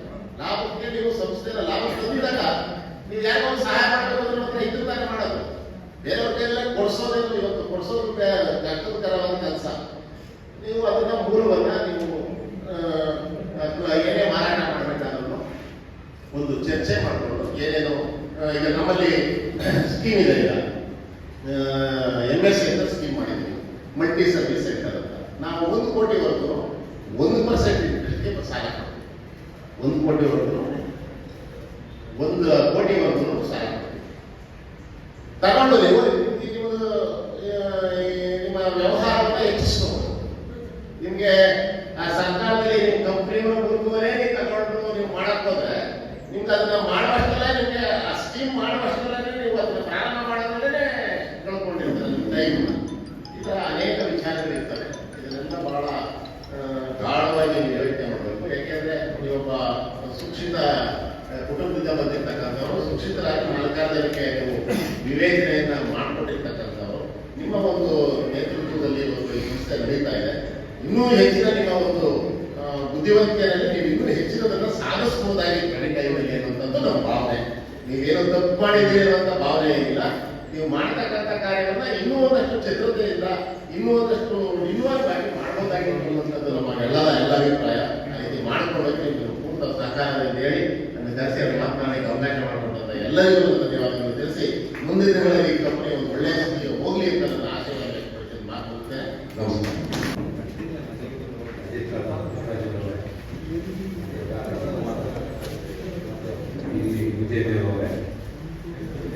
ಏನು ನಾನು ಮೊದಲೇ ಅದಕ್ಕೆ ನನ್ನ ನಂದಿನಿ ಪ್ರಾಡಕ್ಟ್ ಅಲ್ಲ ಮಾಡ್ತಿರೋ ಕಂಪ್ನಿಗೆ ಧನ್ಯವಾದ ಅರ್ಪಿಸ್ತೀನಿ. ಅದರಿಂದ ಅವ್ರಿಗೆ ಲಾಭ ಆಗಿದೆ ಗೊತ್ತಾಗಿದೆ ಗೊತ್ತಿಲ್ಲ. ಅದರಿಂದ ನಮಗಂತೂ ಒಂದಷ್ಟು ಸಹಾಯ ಆಗಿದೆ. ಏನಂತ ಅಂದರೆ ಇವಾಗ ನನಗೆ ಏನು ಪ್ರಯೋಜನ ಆಯಿತು ಅಂದರೆ, ಅವ್ರು ಐಸ್ ಕ್ರೀಮು ಮಾರ್ತಾಯಿದ್ರು. ಐಸ್ ಕ್ರೀಮು ಮಾರ್ತಿದ್ದಾಗ ಏನಾಯಿತು, ಅದು ಈ ಕನಕಪುರ ಲೋಕಲ್ನವರು ತಗೊಂಡಿದ್ರು. ಅವರು ಭಾಳಷ್ಟು ಸಪ್ಲೈಯಲ್ಲಿ ಭಾಳ ಪ್ರಾಬ್ಲಮ್ ಮಾಡಿದ್ರು. ನಾನು ಅದನ್ನ ಸುಮಾರು ಸತಿ KMF ಅವ್ರ ಹತ್ರ ಹೋದೆ, ಗಲಾಟೆ ಮಾಡಿದೆ. ಸರ್ ಇದಕ್ಕೆ ಸಪ್ಲೈ ಕೊಡ್ತಿದೆ, ಐಸ್ ಕ್ರೀಮ್ ಕಷ್ಟ ಆಗುತ್ತೆ ನೋಡಿ, ಇದೆಲ್ಲ ಪ್ರಾಬ್ಲಮ್ ಆಗುತ್ತೆ. ಅದು ಮೇಜರ್ ಐಸ್ ಕ್ರೀಮ್ ಇಂದ ಅದೇನಾಯಿತು, ಮನೆಗೆ ನಮ್ಮಲ್ಲಿ ಐಸ್ ಕ್ರೀಮು ಈ ಸಮ್ಮರ್ ಬಂತು ಅಂತಂದರೆ ಐಸ್ ಕ್ರೀಮು ಇರ್ತಿರ್ಲಿಲ್ಲ. ಯಾಕಂದರೆ ನಮ್ಮ ಹಾಸನ್ನು ಮತ್ತು ಮದರೈ 2 ಕಡೆ ಐಸ್ ಕ್ರೀಮ್ ಮಾಡ್ತಾ ಇದ್ದಿದ್ದು. ಅದು ಬಹಳ ಒಂದು 5,000 ಲೀಟ್ರು, ಒಂದು ಕಡೆ ಒಂದು 3,000 ಲೀಟ್ರು ಈ ಥರ ಮಾಡ್ತಿದ್ರು. ಅದನ್ನು ಮನಗಂಡು ನಾನೇನು ಮಾಡಿದೆ, ನಾನು ನಮ್ಮ ಮಂತ್ರಿಗಳ ಹತ್ರನೂ ಮಾತಾಡಿದೆ, ನಮ್ಮ ಡೈರಿನಲ್ಲೂ ಮಾತಾಡಿ ಕನಕಪುರದಲ್ಲಿ 50,000 ಲೀಟ್ರು ಐಸ್ ಕ್ರೀಮ್ ಮಾಡೋದಕ್ಕೆ ಪರ್ಮಿಷನ್ ಕೊಡಿಸಿದ್ದಾರೆ KMF ಇಂದ. ಇವಾಗ DPR ಎಲ್ಲ ಮುಗಿಸಿದ್ದೀವಿ. ಇನ್ನು ಮುಂದಿನ ದಿನಗಳಲ್ಲಿ ನಮ್ಮದು ಶುರುವಾಗುತ್ತೆ. ಜೊತೆಗೆ ಮೊನ್ನೆ ಇದೇ ರೀತಿ ನಾವು ರೈತರಿಗೆ ದುಡ್ಡು ಸಾಕ್ತಾ ಇಲ್ಲ ಸರ್, ನೀವು ಕೊಡ್ತಾ ಇರೋದು ಕಮ್ಮಿ ಆಗ್ತಿದೆ ಅಂತ ನಾವು ಸಿದ್ದರಾಮಯ್ಯ ಅವ್ರನ್ನ ಕೇಳ್ಕೊಂಡಾಗ, ಮನವಿ ಕೊಟ್ಟಾಗ ಅವರು ಇಲ್ಲ ನಾನೇನೋ ಕೊಡ್ತೀನಪ್ಪ, ನೀವು ರೈತರುಗಳು ಎಲ್ಲ ಸುಮ್ಮನೆ ಕೂತಿರ್ತೀರ, ನೋಡೋ ನಾನು ಕೊಟ್ಟೆ ನಾಳೆ ಬೆಳಗ್ಗೆ ವಿರೋಧ ಪಕ್ಷದವರೆಲ್ಲ ಗಲಾಟೆ ಮಾಡ್ತಾರೆ, ನೀವು ಅವರು ಮಾಡಿದೆ ಸರಿ ಏನೋ ಮಾಡ್ತಾರೆ ಮಾತಾಡೋಣ. ಅದರಿಂದ ದಯವಿಟ್ಟು ನೀವು ಅದರ ವಿರುದ್ಧವಾಗಿ ನೀವು ಎಲ್ಲ ಎಚ್ಚರಿಕೊಂಡ್ರೆ ನಾವೇನಾದ್ರು ಮಾಡ್ಬೋದು. ಆ ವಿಷಯದ ಪರವಾಗಿ ನಮ್ಮ ಕುಮಾರಸ್ವಾಮಿ ಅವರು ಅವತ್ತೇ ಯಾವತ್ತು ಅದರ ವಿರುದ್ಧ ವಿರೋಧ ಪಕ್ಷದವ್ರು ಮಾತಾಡೋ ದಿನನೇ ಕುಮಾರಸ್ವಾಮಿ ಅವರು ಅದರ ಪರವಾಗಿ ವಿರುದ್ಧವಾಗಿ ಮಾತಾಡಿ ನಮ್ಮ ರೈತರಿಗೆ ಒಳ್ಳೆ ರೈಟ್ ಸಿಗೋ ಮಟ್ಟದಲ್ಲಿ ಯೋಚನೆ ಮಾಡಿದ್ದಾರೆ. ಮತ್ತು CM ಹೇಳಿದ್ದಾರೆ, ಇವಾಗ ಮುಂದಿನ ದಿನಗಳಲ್ಲಿ KMF ಅವರು ಕಾಸ್ಬಿಟ್ಟು ಒಳ್ಳೆ ರೇಟ್ ನಾನು ಮಾಡ್ಕೊಡ್ತೀನಿ ಅಂತ ಹೇಳಿದ್ದಾರೆ. ನಮಗೆ ಕುಮಾರಸ್ವಾಮಿ ಅವರು ಕೇಳಿದ್ರು, ನೀವು ಕೊಟ್ಟಿದ್ದ ₹5 ರೈತರಿಗೆ ಕೊಡಬೇಕಾಗುತ್ತೆ ಅಂತ. ಅದೇನು ಪ್ರಾಬ್ಲಮ್ ಆಗುತ್ತೆ ಅಂದರೆ, ನಾನು ಪ್ರತಿದಿನ 10 ಲಕ್ಷ ರೂಪಾಯಿ ಹಾಲನ್ನ ನಾನು ಮಾರ್ತೀನಿ, 10 ಲಕ್ಷ ಲೀಟ್ರ್ ಹಾಲು ಮಾರ್ತೀನಿ. ನಾನು 15 ಲಕ್ಷ ಲೀಟ್ರ್ ರೈತರಿಂದ ಕೊಂಡ್ಕೊಳ್ತೀನಿ. ನನಗೆ ಏನು ₹5 ಬರುತ್ತೆ, ಅದು 50 ಲಕ್ಷ ರೂಪಾಯಿ ರೈತರಿಂದ ಬರೋದು 15 ಲಕ್ಷಕ್ಕೆ 15 ಲಕ್ಷ ಲೀಟ್ರ್ ಬರುತ್ತೆ. ನಾನು 10 ಲಕ್ಷ ಲೀಟ್ರ್ ಮಾತ್ರ ನಾನು ಮಾರಬೇಕಾಗುತ್ತೆ. ಮಿಕ್ಕಿದ 5 ಲಕ್ಷ ಲೀಟ್ರ್ ಪೌಡ್ರ್ ಮಾಡ್ತೀನಿ. ನನಗೆ ಅದಕ್ಕೆ ₹5 ದುಡ್ಡು ಬರಲ್ಲ. ನಾನೇನು ಗ್ರಾಹಕರು ಕೊಡೋದು 15 ಲಕ್ಷ. ಅವಾಗ ಏನಾಗುತ್ತೆ, ನಾವು 5 ರೂಪಾಯಿನ ನೇರವಾಗಿ ರೈತರು ಕೊಟ್ಟರೆ ಪ್ರತಿದಿನ ನಮಗೆ 15 ಲಕ್ಷ ಪ್ರತಿ ದಿನ ಲಾಸ್ ಆಗುತ್ತೆ. ಅಂದರೆ 4 ಕೋಟಿ ಪ್ರತಿದಿನ ಲಾಸ್ ಆಗೋಗುತ್ತೆ. ಇದು ನಮ್ಮ ಸದ್ಯದ ಪ್ರಾಬ್ಲಮ್. ಏನಂದ್ರೆ ನಾವು ಎರಡು ಮೇಂಟೈನ್ ಮಾಡಿಕೊಂಡು ರೈತರಿಗೂ ಕೊಡಬೇಕು. ರೈತರಿಗೆ ನಮಗೇನು ಬೇರೆ ಕಡೆ ಯಾವುದೇ ಥರದ ಹಣಕಾಸಿನ ಸಹಾಯ ಸಿಗಲ್ಲ. ನಾವು ಸಂಪಾದನೆ ಮಾಡಬೇಕು, ನಾವು ಇದು ಮಾಡಬೇಕು. ಇನ್ನೊಂದು ಜೊತೆಗೆ ಏನು ಪ್ರಾಬ್ಲಮ್ ಆಗಿದೆ ಅಂದರೆ, ಈ ವ್ಯವಸ್ಥೆನಲ್ಲಿ ನಾವು ಇವಾಗ ಕನಕಪುರದಲ್ಲಿ 1,000 ಕೋಟಿ ಬಂಡವಾಳ ಹಾಕಿದ್ವಿ. 1,000 ಕೋಟಿ ಬಂಡವಾಳ ಹಾಕಿ ನಾವು ಒಂದು ಚೀಸ್ ಫ್ಯಾಕ್ಟ್ರಿಗೆ ಒಂದು ನಮ್ಮ ಕರ್ನಾಟಕದಲ್ಲಿ ಎಲ್ಲೂ ಇರಲಿಲ್ಲ. ನಮ್ಮ ಅದರಲ್ಲೂ ಬಹುಮೂಲದಲ್ಲಿ ನಮ್ಮ KMF ಇರಲಿಲ್ಲ. ಅದಕ್ಕೇನಾದ್ರು ಮಾಡಿ ನಾವು ಈ ಚೀಸ್ ಮಾಡಿದ್ರೆ ಇಂಟರ್ನ್ಯಾಷನಲ್ ಮಾರ್ಕೆಟಲ್ಲಿ ಒಳ್ಳೆ ರೇಟ್ ಸಿಗುತ್ತೆ ಅಂತ ನಾವು ಒಂದೇ ಒಂದು ಕಾರಣಕ್ಕೆ ನಾವು ಮಾಡ್ತೀವಿ. ಅದಕ್ಕೊಂದು 300 ಕೋಟಿ ಬಂಡವಾಳ ಆಗುತ್ತೆ. ಅದೇನಾಗಿದೆ, ಇವಾಗ ಚೀಸು ನಮ್ಮ ಜೊತೆ ಇನ್ನೂ 3 ಜನ ಮಾಡೋದು, ಅಂದರೆ ಪ್ರೈವೇಟ್ನವ್ರು ಮಾಡೋದವರು ಆಗಲೇ ಎಕ್ಸ್ಪೆನ್ಷನ್ ಮಾಡ್ತಾ ಇದ್ದಾರೆ. ನಾವು ಇನ್ನೂ 20% ಮಾಡ್ತಾ ಇದ್ದೀವಿ. ಏನಂದ್ರೆ ಮಾರಿದ್ಮೇಲೆ ನಾವು KMF ಅವ್ರನ್ನೇ ಹಿಡಿಬೇಕು. KMF ಅವರು ಮಾರಿದ್ರೆ ಆಗುತ್ತೆ, ಇಲ್ಲ ಅನ್ನೋ ಸ್ಥಿತಿ ನಮ್ಮದು. ಇದೊಂದು 3 days ಸಿಸ್ಟಮ್ ಇರೋದ್ರ ಸಂಘ, ನಾವು ಒಕ್ಕೂಟ, ಆಮೇಲೆ ಮಹಾಮಂಡ ಇರೋದ್ರಿಂದ ನಾವು ಮಾರೋದೆಲ್ಲ KMF ಹೋಗುತ್ತೆ. ಅದೇ ಪ್ರೈವೇಟ್ಗೂ ನಮ್ಮ ಈ ಕಂಪ್ನಿಗೂ ಪ್ರೈವೇಟ್ಗೆ ಆಗಲಿಲ್ಲ. ಏನು ಪ್ರೈವೇಟಲ್ಲಿ ನಾನು ಸಿಂಗಲ್ ಡಿಸಿಷನ್ ತಗೊಳ್ತೀನಿ, ನಾನು ಮಾಡ್ತೀನಿ. ಇವಾಗಲೇ ನಮ್ಮ ಜೊತೆ ಕಾಂಪಿಟೇಟರ್ ಏನಿದ್ರು ಕರ್ನಾಟಕದಲ್ಲಿ ಆಗಲೇ ನಮ್ಮ ಜೊತೆ ಆಗಲೇ ಒಂದು ಡಬಲ್ ಮಾಡ್ಕೊಳ್ತಾ ಇದ್ದಾರೆ. ಯಾಕಂದ್ರೆ ಅವರ ಮಾರ್ಕೆಟಿಂಗ್ ಮಾಡ್ತಾರೆ. ನಮ್ಮ ಈ ವ್ಯವಸ್ಥೆನಲ್ಲಿ ಎಲ್ಲಾದ್ರೂ ಒಂದು ಸಣ್ಣ ಲಿಂಕ್ ತಪ್ಪೋಯ್ತು ಅಂತ ಅಂದ್ರೆ ನಾವು ವ್ಯವಸ್ಥೆನ ಅಲ್ಲಿಗೆ ನಿಲ್ಲಿಸಬೇಕಾಗುತ್ತೆ. ಅದು ಮುಂದುವರ್ಸ್ಕೊಂಡು ಹೋಗೋದು ಬಹಳ ಕಷ್ಟ ಆಗುತ್ತೆ. ನಾವು ಏನಂದ್ರೆ ಒಳ್ಳೆ ಗುಣಮಟ್ಟದ ಒಂದು ಉದಾಹರಣೆ ಕೇಳಬೇಕು ಅಂದ್ರೆ, ನಮ್ಮ ಕಾನ್ವಾರ್ ಬ್ರದರ್ ಕೇಳ್ತಾ ಇರ್ತೀವಿ, ಏನು ನಂದಿನಿ ಯಾಕೆ ಕುಡಿಬೇಕು ಎನ್ನೋದಕ್ಕೆ ಅಂತ. ನಿಮ್ಗೆ ಜಸ್ಟ್ ಒಂದು ಸಣ್ಣದೇ ಈ ಫ್ರೋಸನ್ ಡೆಸರ್ಟ್ ಅಂತ ಇರುತ್ತೆ. ಎಲ್ಲ ಆಲ್ಮೋಸ್ಟ್ ಎಲ್ಲಾದ್ರೂ ಫ್ರೋಸನ್ ಡೆಸರ್ಟ್. ನಾವು ನಮ್ದು ಐಸ್ ಕ್ರೀಮ್ ಅಂದ್ರೆ ಮಿಲ್ಕ್ ಬೇಸ್, ಫ್ರೋಸನ್ ಡೆಸರ್ಟ್ ಅಂದ್ರೆ ಆಯಿಲ್ ಬೇಸ್. ಯಾರಿಗೂ ಗೊತ್ತಿರೋಲ್ಲ ನಮ್ಗೆ. ನಾವು ಎಲ್ಲೋದ್ರೂ ಆಯಿಲ್ ಬೇಸ್ದೇ. ನಾವು ಎಲ್ಲ ಯಾವ ದೊಡ್ಡ ಕಂಪ್ನಿ ಇದೆ ಎಲ್ಲ ಆಯಿಲ್ ಬೇಸ್ ಐಸ್ ಕ್ರೀಮ್ಸೇ. ಇವಾಗ ನಮ್ಮ ಅಮೂಲ್, ನಂದಿನಿ ಎರಡು ಬಿಟ್ಟರೆ ಇನ್ನು ಮಿಕ್ಕಿದೆಲ್ಲ ಆಯಿಲ್ ಬೇಸೇ. ಫ್ರೋಸನ್ ಡೆಸರ್ಟ್ ಅಂದ್ರೆ ನೀವು ಆಯಿಲ್ ಬೇಸಲ್ಲಿ ಮಾಡಿರ್ತಾರೆ. ನಂದಿನಿ ಅಮೂಲ್ ನಮ್ಮ ಮಿಲ್ಕ್ ಬೇಸಲ್ಲಿ ಮಾಡುವಂತ ಇದು. ನೀವು ದಯವಿಟ್ಟು ಏನಾದ್ರು ಉಪಯೋಗ ಟೈಮಲ್ಲಿ ನೋಡಿ, ಅದು ಕೆಳಗಡೆ ಬಹಳ ಸಣ್ಣ ಬರ್ತಿರ್ತಾರೆ. ಇದು ಡೆಸರ್ಟ್ ಅಂತ ಬರ್ತಿದ್ದಾಗ ನೋಡಿ, ಅದು ಫ್ರೋಸನ್ ಡೆಸರ್ಟ್ ಆದ್ರೆ ಅದು ಆಯಿಲ್ ಬೇಸು. ದಯವಿಟ್ಟು ಅದು ತಿನ್ನೋದ್ರಿಂದ ಬಹಳ ಮುಂದೆ ತೊಂದರೆಗಳಾಗುತ್ತೆ. ಅರ್ಥ ಮಾಡ್ಕೋಬೇಕು ನೀವು. ಯಾಕಂದ್ರೆ ಆಯಿಲ್ ತಿನ್ನಿಸಿದ ಡೈರೆಕ್ಟ್ ಆಗಿ ಅದು ಬಹಳ ತೊಂದರೆ ಆಗುತ್ತೆ ಅಂತ. ನೀವೇನಾದ್ರು ಈ ಸಹಕಾರಿ ಒಳ್ಳೆ ಗುಣಮಟ್ಟದ ಹಾಲು ನಿಮಗೆ ಚೆನ್ನಾಗಿ ಗೊತ್ತಿದೆ. ಅದರಲ್ಲೂ ಒಂದು ವಾರದಿಂದ ತೃಪ್ತಿದಾದ್ಮೇಲೆ ನಮಗೆ ತುಪ್ಪಕ್ಕೂ ಬಹಳ ಬೇಡಿಕೆ ಬಂದಿದೆ. ಏನ್ ನಾವು ತೃಪ್ತಿಗೆ ಯಾಕೆ ಕೊಡಕ್ ಆಗ್ತಿಲ್ಲ ಅಂದ್ರೆ, ಅವರು ನಾವು ನಮ್ಮ ಕಾಸ್ಟ್ ಪ್ರೈಸಿಗೂ ನಾವು ಕಮ್ಮಿ ಕೊಡ್ತಿದ್ವಿ ತೃಪ್ತಿ ಅಂತ. ಅದಕ್ಕಿಂತ ಕಮ್ಮಿಗೆ ಇನ್ನೊಬ್ರು ಕಾಂಪಿಟೇಟ್ ಮಾಡಿದ್ರು. ಅವರು ಆನ್ಲೈನ್ ಟೆಂಡರ್ ಕರೆದಿದ್ರು, ಅದ್ರಲ್ಲಿ ಅವ್ರು ಅದಕ್ಕಿಂತ ಕಮ್ಮಿ ಕರೆದಿದ್ರು. ಕಮ್ಮಿಗೆ ಕೊಡ್ಬೇಕಾದಾಗ ಪ್ರೈವೇಟ್ನವರು ಅವ್ರು ಲಾಭ ಮಾಡ್ಕೊಳ್ಳೇಬೇಕು. ನಾವು ಇವತ್ತು ಕೊಡ್ತಿರೋದು ನಾವು ನಮ್ಮ ರೈತರಿಗೆ ಕೊಟ್ರೆ ಅವ್ರ ರೈತರು ಖುಷಿ ಪಡ್ತಾರೆ. ಅದಕ್ಕಿಂತ ಕಮ್ಮಿ ರೇಟ್ ನಾವು ರೈತರಿಗೆ 560 ರೂಪಾಯಿ ಕೊಟ್ರೆ ನಾವು ಇವ್ರಿಗೆ ತಿರುಪ್ತಿಗೆ 490 ರೂಪಾಯಿ ಕೊಡ್ತಾ ಇದ್ದೀವಿ ಅಂದ. ಇದೆಲ್ಲ ಬೇರೆಯವರೆಲ್ಲ ಯಾಕೆ ಕೊಡಲ್ಲ ಅನ್ನೋದು ಕೇಳ್ತಾರೆ. ನಾವು ತಿರುಪ್ತಿಗೆ ಕೊಡಲ್ಲ ಅಂತ ಹೇಳಿಲ್ಲ, ಬಟ್ ನಮ್ಮ ರೇಟಿನ ಕಮ್ಮಿ ಹಾಕೊಂಡು ಅವರು ಅಲ್ಲಿ ವ್ಯವಸ್ಥೆನೇ ಬೇರೆ ತರ ಇತ್ತು. ದುಡ್ಡು ಕೊಡ್ಬೇಕಾಗುತ್ತೆ, ಅದೆಲ್ಲ ಬಹಳ ಪ್ರಾಬ್ಲಮ್ ಇತ್ತು. ಇವಿ ನಡುವೆ ಸರಿ ಹೋಗಿ ಅವರೇ ಡೈರೆಕ್ಟ್ ಆಗಿ ಕೇಳಿದ್ರಿಂದ ಮನೆ ಒಂದು 300 ಟನ್ ಅಷ್ಟು ತುಪ್ಪ ಕಳಿಸ್ಕೊಡ್ತೀವಿ. ಈ ರೀತಿ ನಾವು ಈ ಸಂಸ್ಥೆನೂ ಅಷ್ಟೇ ದೊಡ್ಡದಾಗಿ ಬೆಳಿಬೇಕು ಅಂದ್ರೆ, ನಾನು ಹೊಸದಾಗಿ ಒಂದು ಸಂಘ ಓಪನ್ ಮಾಡಿದಾಗ ಅದು ಸರಿ ಹೋಗ್ಬೇಕು ಅಂದ್ರೆ ಅದಕ್ಕೆ 1-2 years ಆಗುತ್ತೆ. ಅದು ಉದ್ದೇಶ ಬಿಟ್ಟು ಬೇರೆ ಕೆಲಸಗಳು ಮಾಡಿ ಹಣ ಸಂಪಾದನೆ ಮಾಡಿದಾಗ ಆ ಉದ್ದೇಶದ ಪರವಾಗಿ ಹೋಗ್ಬೋದು ಅಂತ ಅಂದ್ಕೊಂಡು ನಾನು 2 ಮಾತಾಡೋ ಅವಕಾಶ ನಮಗೆ ಅದಕ್ಕೆ ಯಾವ ಕಾರಣ ಇಲ್ಲ. ಎಷ್ಟು ಜನ ಬೇಕಾದ್ರೂ ಆಗ್ಬೋದು. ಬಟ್ ಏನಂದ್ರೆ ಇಂಪ್ಲಿಮೆಂಟ್ ಮಾಡಬೇಕು ಅಂದ್ರೆ ಅಸೆಂಟ್ ಇರಬೇಕು. ಈಗ ಸೆಟ್ ಕಟ್ಟಬೇಕು ಅಂದ್ರೆ ಸೆಟ್ ಕಟ್ಟಬೇಕು, ಆ ಥರ. ಸೊ ಅದರಲ್ಲಿ 3 ಇದೆ ಎಲ್ಲ ಸ್ಕೀಮಲ್ಲಿ. ಈ ಸಂಘದ ಕುರಿ ಮೇಕೆಗೆ ಸಂಘದಲ್ಲಿ ದಂಧೆ ಅಂಗಿ ಮತ್ತೆ ಕೋಳಿ ಸಾಕಕ್ಕೂ ಇದೆ.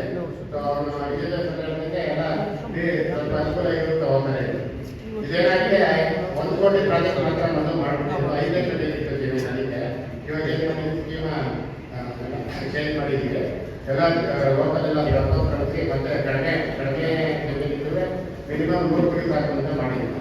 ಸೊ ಎಲ್ಲ ಸ್ಕೀಮಲ್ಲಿ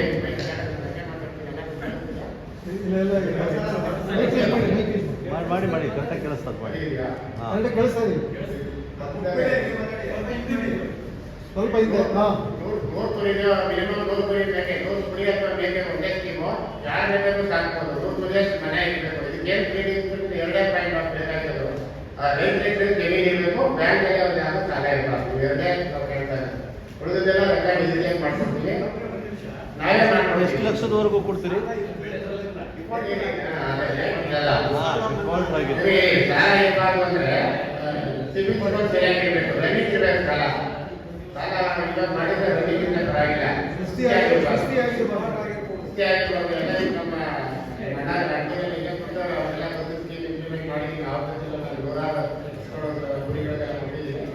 ಬ್ಯಾಂಕಲ್ಲಿ ಎಲ್ಲರೂ ಗೊತ್ತಿರುತ್ತೆ. ಇರೋರೆಲ್ಲ ತಿಳುವಳಿಕೆ ಇದೆ. ಬ್ಯಾಂಕಿಗೆ ಯಾರು ಸಾಲ ಕೊಡ್ತಾರೆ, ಬ್ಯಾಂಕಿಗೆ ಯಾವುದು ಸರಿ ಇದ್ರೆ ಯಾರು ಕೊಡಲ್ಲ. ದಯವಿಟ್ಟು ಎಲ್ಲರೂ ತಿಳಿಸಿ. ಮಿನಿಮಮ್ ಒಂದು 10 ಜನಕ್ಕೆ ಎಷ್ಟು ಲಕ್ಷದವರೆಗೂ ಕೊಡ್ತೀರಿ? ಎಷ್ಟು ಲಕ್ಷದವರೆಗೂ ಕೊಡ್ತೀರಿ? 10 lakh, 20 lakh, 30 lakh, 40 lakh, 50 lakh subsidy.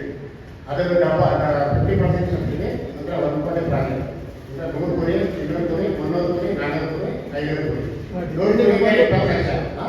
Depending upon the project. Depending upon the project. Minimum 100 cheap, maximum 500. 20 ಲಕ್ಷದಿಂದ 1 ಕೋಟಿ ಗಂಟ ಇದೆ. ಮೊದಲೇನಾಗಿತ್ತು ಬರೀ 1 ಕೋಟಿ ಮಾತ್ರ ಇತ್ತು. ಅದಕ್ಕೆ 5 ಎಕರೆ ಜಮೀನು ಬೇಕಿತ್ತು. ಈಗ 100 ಕುರಿಗೆ 1 ಎಕರೆ, 200 ಕುರಿಗೆ 2 ಎಕರೆ, 300 ಕುರಿಗೆ 3 ಎಕರೆ, 400 ಕುರಿಗೆ 4 ಎಕರೆ, 500 ಕುರಿಗೆ 5 ಎಕರೆ, ಈ ತರ ಜಮೀನು ಇದೆ. ಅಕಸ್ಮಾತ್ ಅವರ ಜಮೀನಿಲ್ಲ ಅಂದ್ರೆ ಬೇರೆ ಜಮೀನು ಹತ್ರ ಲೀಸ್ ಅಗ್ರಿಮೆಂಟ್ ಮಾಡಿಸ್ಕೊಂಡ್ರೆ ಮಿನಿಮಮ್ 5 ವರ್ಷ ಲೀಸ್ ಆಗ್ತದೆ. ಬ್ಯಾಂಕಲ್ಲಿ ಅಷ್ಟೇ ಯಾವುದು ಸೂರಿಟಿ ಕೇಳಲ್ಲ. ಬಿಲ್ಡಿಂಗ್ ಕಟ್ತಿರಲ್ಲ ಅದೇ ಸೂರಿಟಿ ಬ್ಯಾಂಕಿಗೆ. ಬ್ಯಾಂಕ್ ಯಾವುದು ಸೂರಿಟಿ ಏನು ಕೇಳಲ್ಲ. ಸಬ್ಸಿಡಿ ಮತ್ತೆ ಕೊಡ್ತೀವಿ. ನೀವು ಬ್ಯಾಂಕ್ ಲೋನ್ ಕಟ್ಟಾದ್ಮೇಲೆ ಸಬ್ಸಿಡಿ ಏನಿಲ್ಲ. 50% ಮತ್ತೆ ಕೊಡ್ತೀವಿ. ಫೈನಲ್ ಕುರಿಗಳು ತಗೊಂಡಾಗ ಅಥವಾ ವೆಹಿಕಲ್ ತಗೊಂಡಾಗ ಉಳಿದ ಇದು ಸರ್. ಆಮೇಲೆ ಡಾಕ್ಟ್ರೆ, ಇನ್ನೊಂದು ನಿಮ್ಮ ಇದ್ರ ಮೇಲೆ ಈ ಆಂಬುಲೆನ್ಸ್ ಇದೆಯಲ್ಲ ರೈತರಿಗೆ,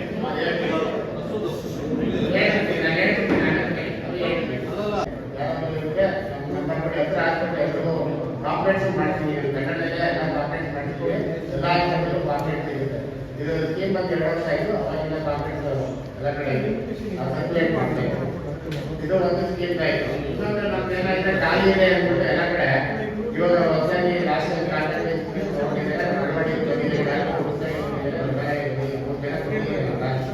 ಆಮೇಲೆ ಈ ಒಂದು ಸ್ಕೀಮ್ ಒಳಗಡೆ ಅದೊಂದು ಕ್ಲಾರಿಫಿಕೇಶನ್ ಅಲ್ಲೇ ಕೊಟ್ಬಿಡಿ. ಈಗ 100 ಜನ ಅಪ್ಲಿಕೇಶನ್ ಹಾಕ್ತಾರೆ, 100 ಜನಕ್ಕೂ ಸಾಲ ಕೊಡ್ತೀರಾ? ಇಲ್ಲ ಸರ್, ಇದೆಯಾ? ಒಂದೊಂದು ಸ್ಕೀಮಲ್ಲಿ ಒಂದೊಂದು ಬ್ಯಾಂಕ್ ಹೋದ್ರೆ ಏನ್ ಮಾಡ್ತಾರೆ, ಬರೀ 10 ಜನಕ್ಕೆ ಮಾತ್ರ ಇರೋದು, 20 ಜನಕ್ಕೆ ಮಾತ್ರ ಇರೋದು ಅಂತಾರೆ. ಎಲ್ಲ ಡಾಕ್ಯುಮೆಂಟ್ ಯಾವ ಬ್ಯಾಂಕ್ ಆದ್ರೂ ಪರವಾಗಿಲ್ಲ. ಎಷ್ಟು ಜನ ಆದ್ರೂ ಇವಾಗ ಏನಾಗ್ತದೆ, ಸೆಂಟ್ರಲ್ ಗೌರ್ಮೆಂಟ್ ಸ್ಕೀಮ್ ಎಲ್ಲ ಜಿಲ್ಲೆಗೂ ಕೊಡ್ತೀವಿ. ಎಲ್ಲಿಂದ ಕೊಡ್ಕೊಂಡು ಬರ್ತಾರೆ. ಸ್ಕೀಮ್ ಮುಗಿದ ನಂತರ ಸೆಲೆಕ್ಷನ್ ಆದ್ರೆ ಕೊಡ್ತೀವಿ. ಸೆಲೆಕ್ಷನ್ ಪ್ರೋಸೆಸ್ ಸ್ವಲ್ಪ ಟೈಮ್ ತಗೊಳುತ್ತೆ. ತಿಂಗಳು ಒಂದ್ಸರಿ ಅವರು ರೆಮಿಡಿ ಮಾಡ್ತಾ ಇರ್ತಾರೆ. ಏನಾದ್ರು ಸಮಸ್ಯೆ ಇದ್ರೆ ವಾಪಸ್ ಆಗ್ತಾರೆ, ಮತ್ತೆ ಅಪ್ಲೋಡ್ ಮಾಡಬೇಕು. ಇದೆಲ್ಲ ಆನ್ಲೈನ್ ಪ್ರೋಸೆಸ್. ಯಾವ ಇನ್ಫ್ಲೂಯೆನ್ಸ್ ನಡೆಯಲ್ಲ. Online process. ಸಜೆಷನ್ ತಗೋಬೋದು, ಗೈಡೆನ್ಸ್ ಕೊಡ್ತಾರೆ. ಸೆಲೆಕ್ಷನ್ ಅಲ್ಲಿ ಯಾವ್ದು ಇನ್ಫ್ಲೂಯೆನ್ಸ್ ನಡೆಯಲ್ಲ. ಆನ್ಲೈನ್ ಪ್ರೋಸೆಸ್ ಈಗ ನಮಗೆ ಒಂದು ನಂಬರ್ ಬರುತ್ತೆ. ಅಪ್ಲೋಡ್ ಮಾಡಿದ್ಮೇಲೆ ಮತ್ತೆ ಚೆಕ್ ಮಾಡ್ಬೇಕಾಗ್ಬೋದು ಯಾವ ಸ್ಟೇಜಲ್ಲಿ ಸೀರಿಯಲ್ ಯಾವ ಡೀಟೇಲ್ಸ್ ಬರುತ್ತೆ, ಏನು ಎಲ್ಲ ಡೀಟೇಲ್ಸ್. ಅದು ಇದು ಯಾವುದು ಇನ್ಫ್ಲೂಯೆನ್ಸ್ ಕೊಟ್ಟಿದ್ದೀವಿ. ಬ್ಯಾಂಕಲ್ಲಿ ಎಸ್ ಅಂದ್ರೆ ಮುಗಿಬೇಕು.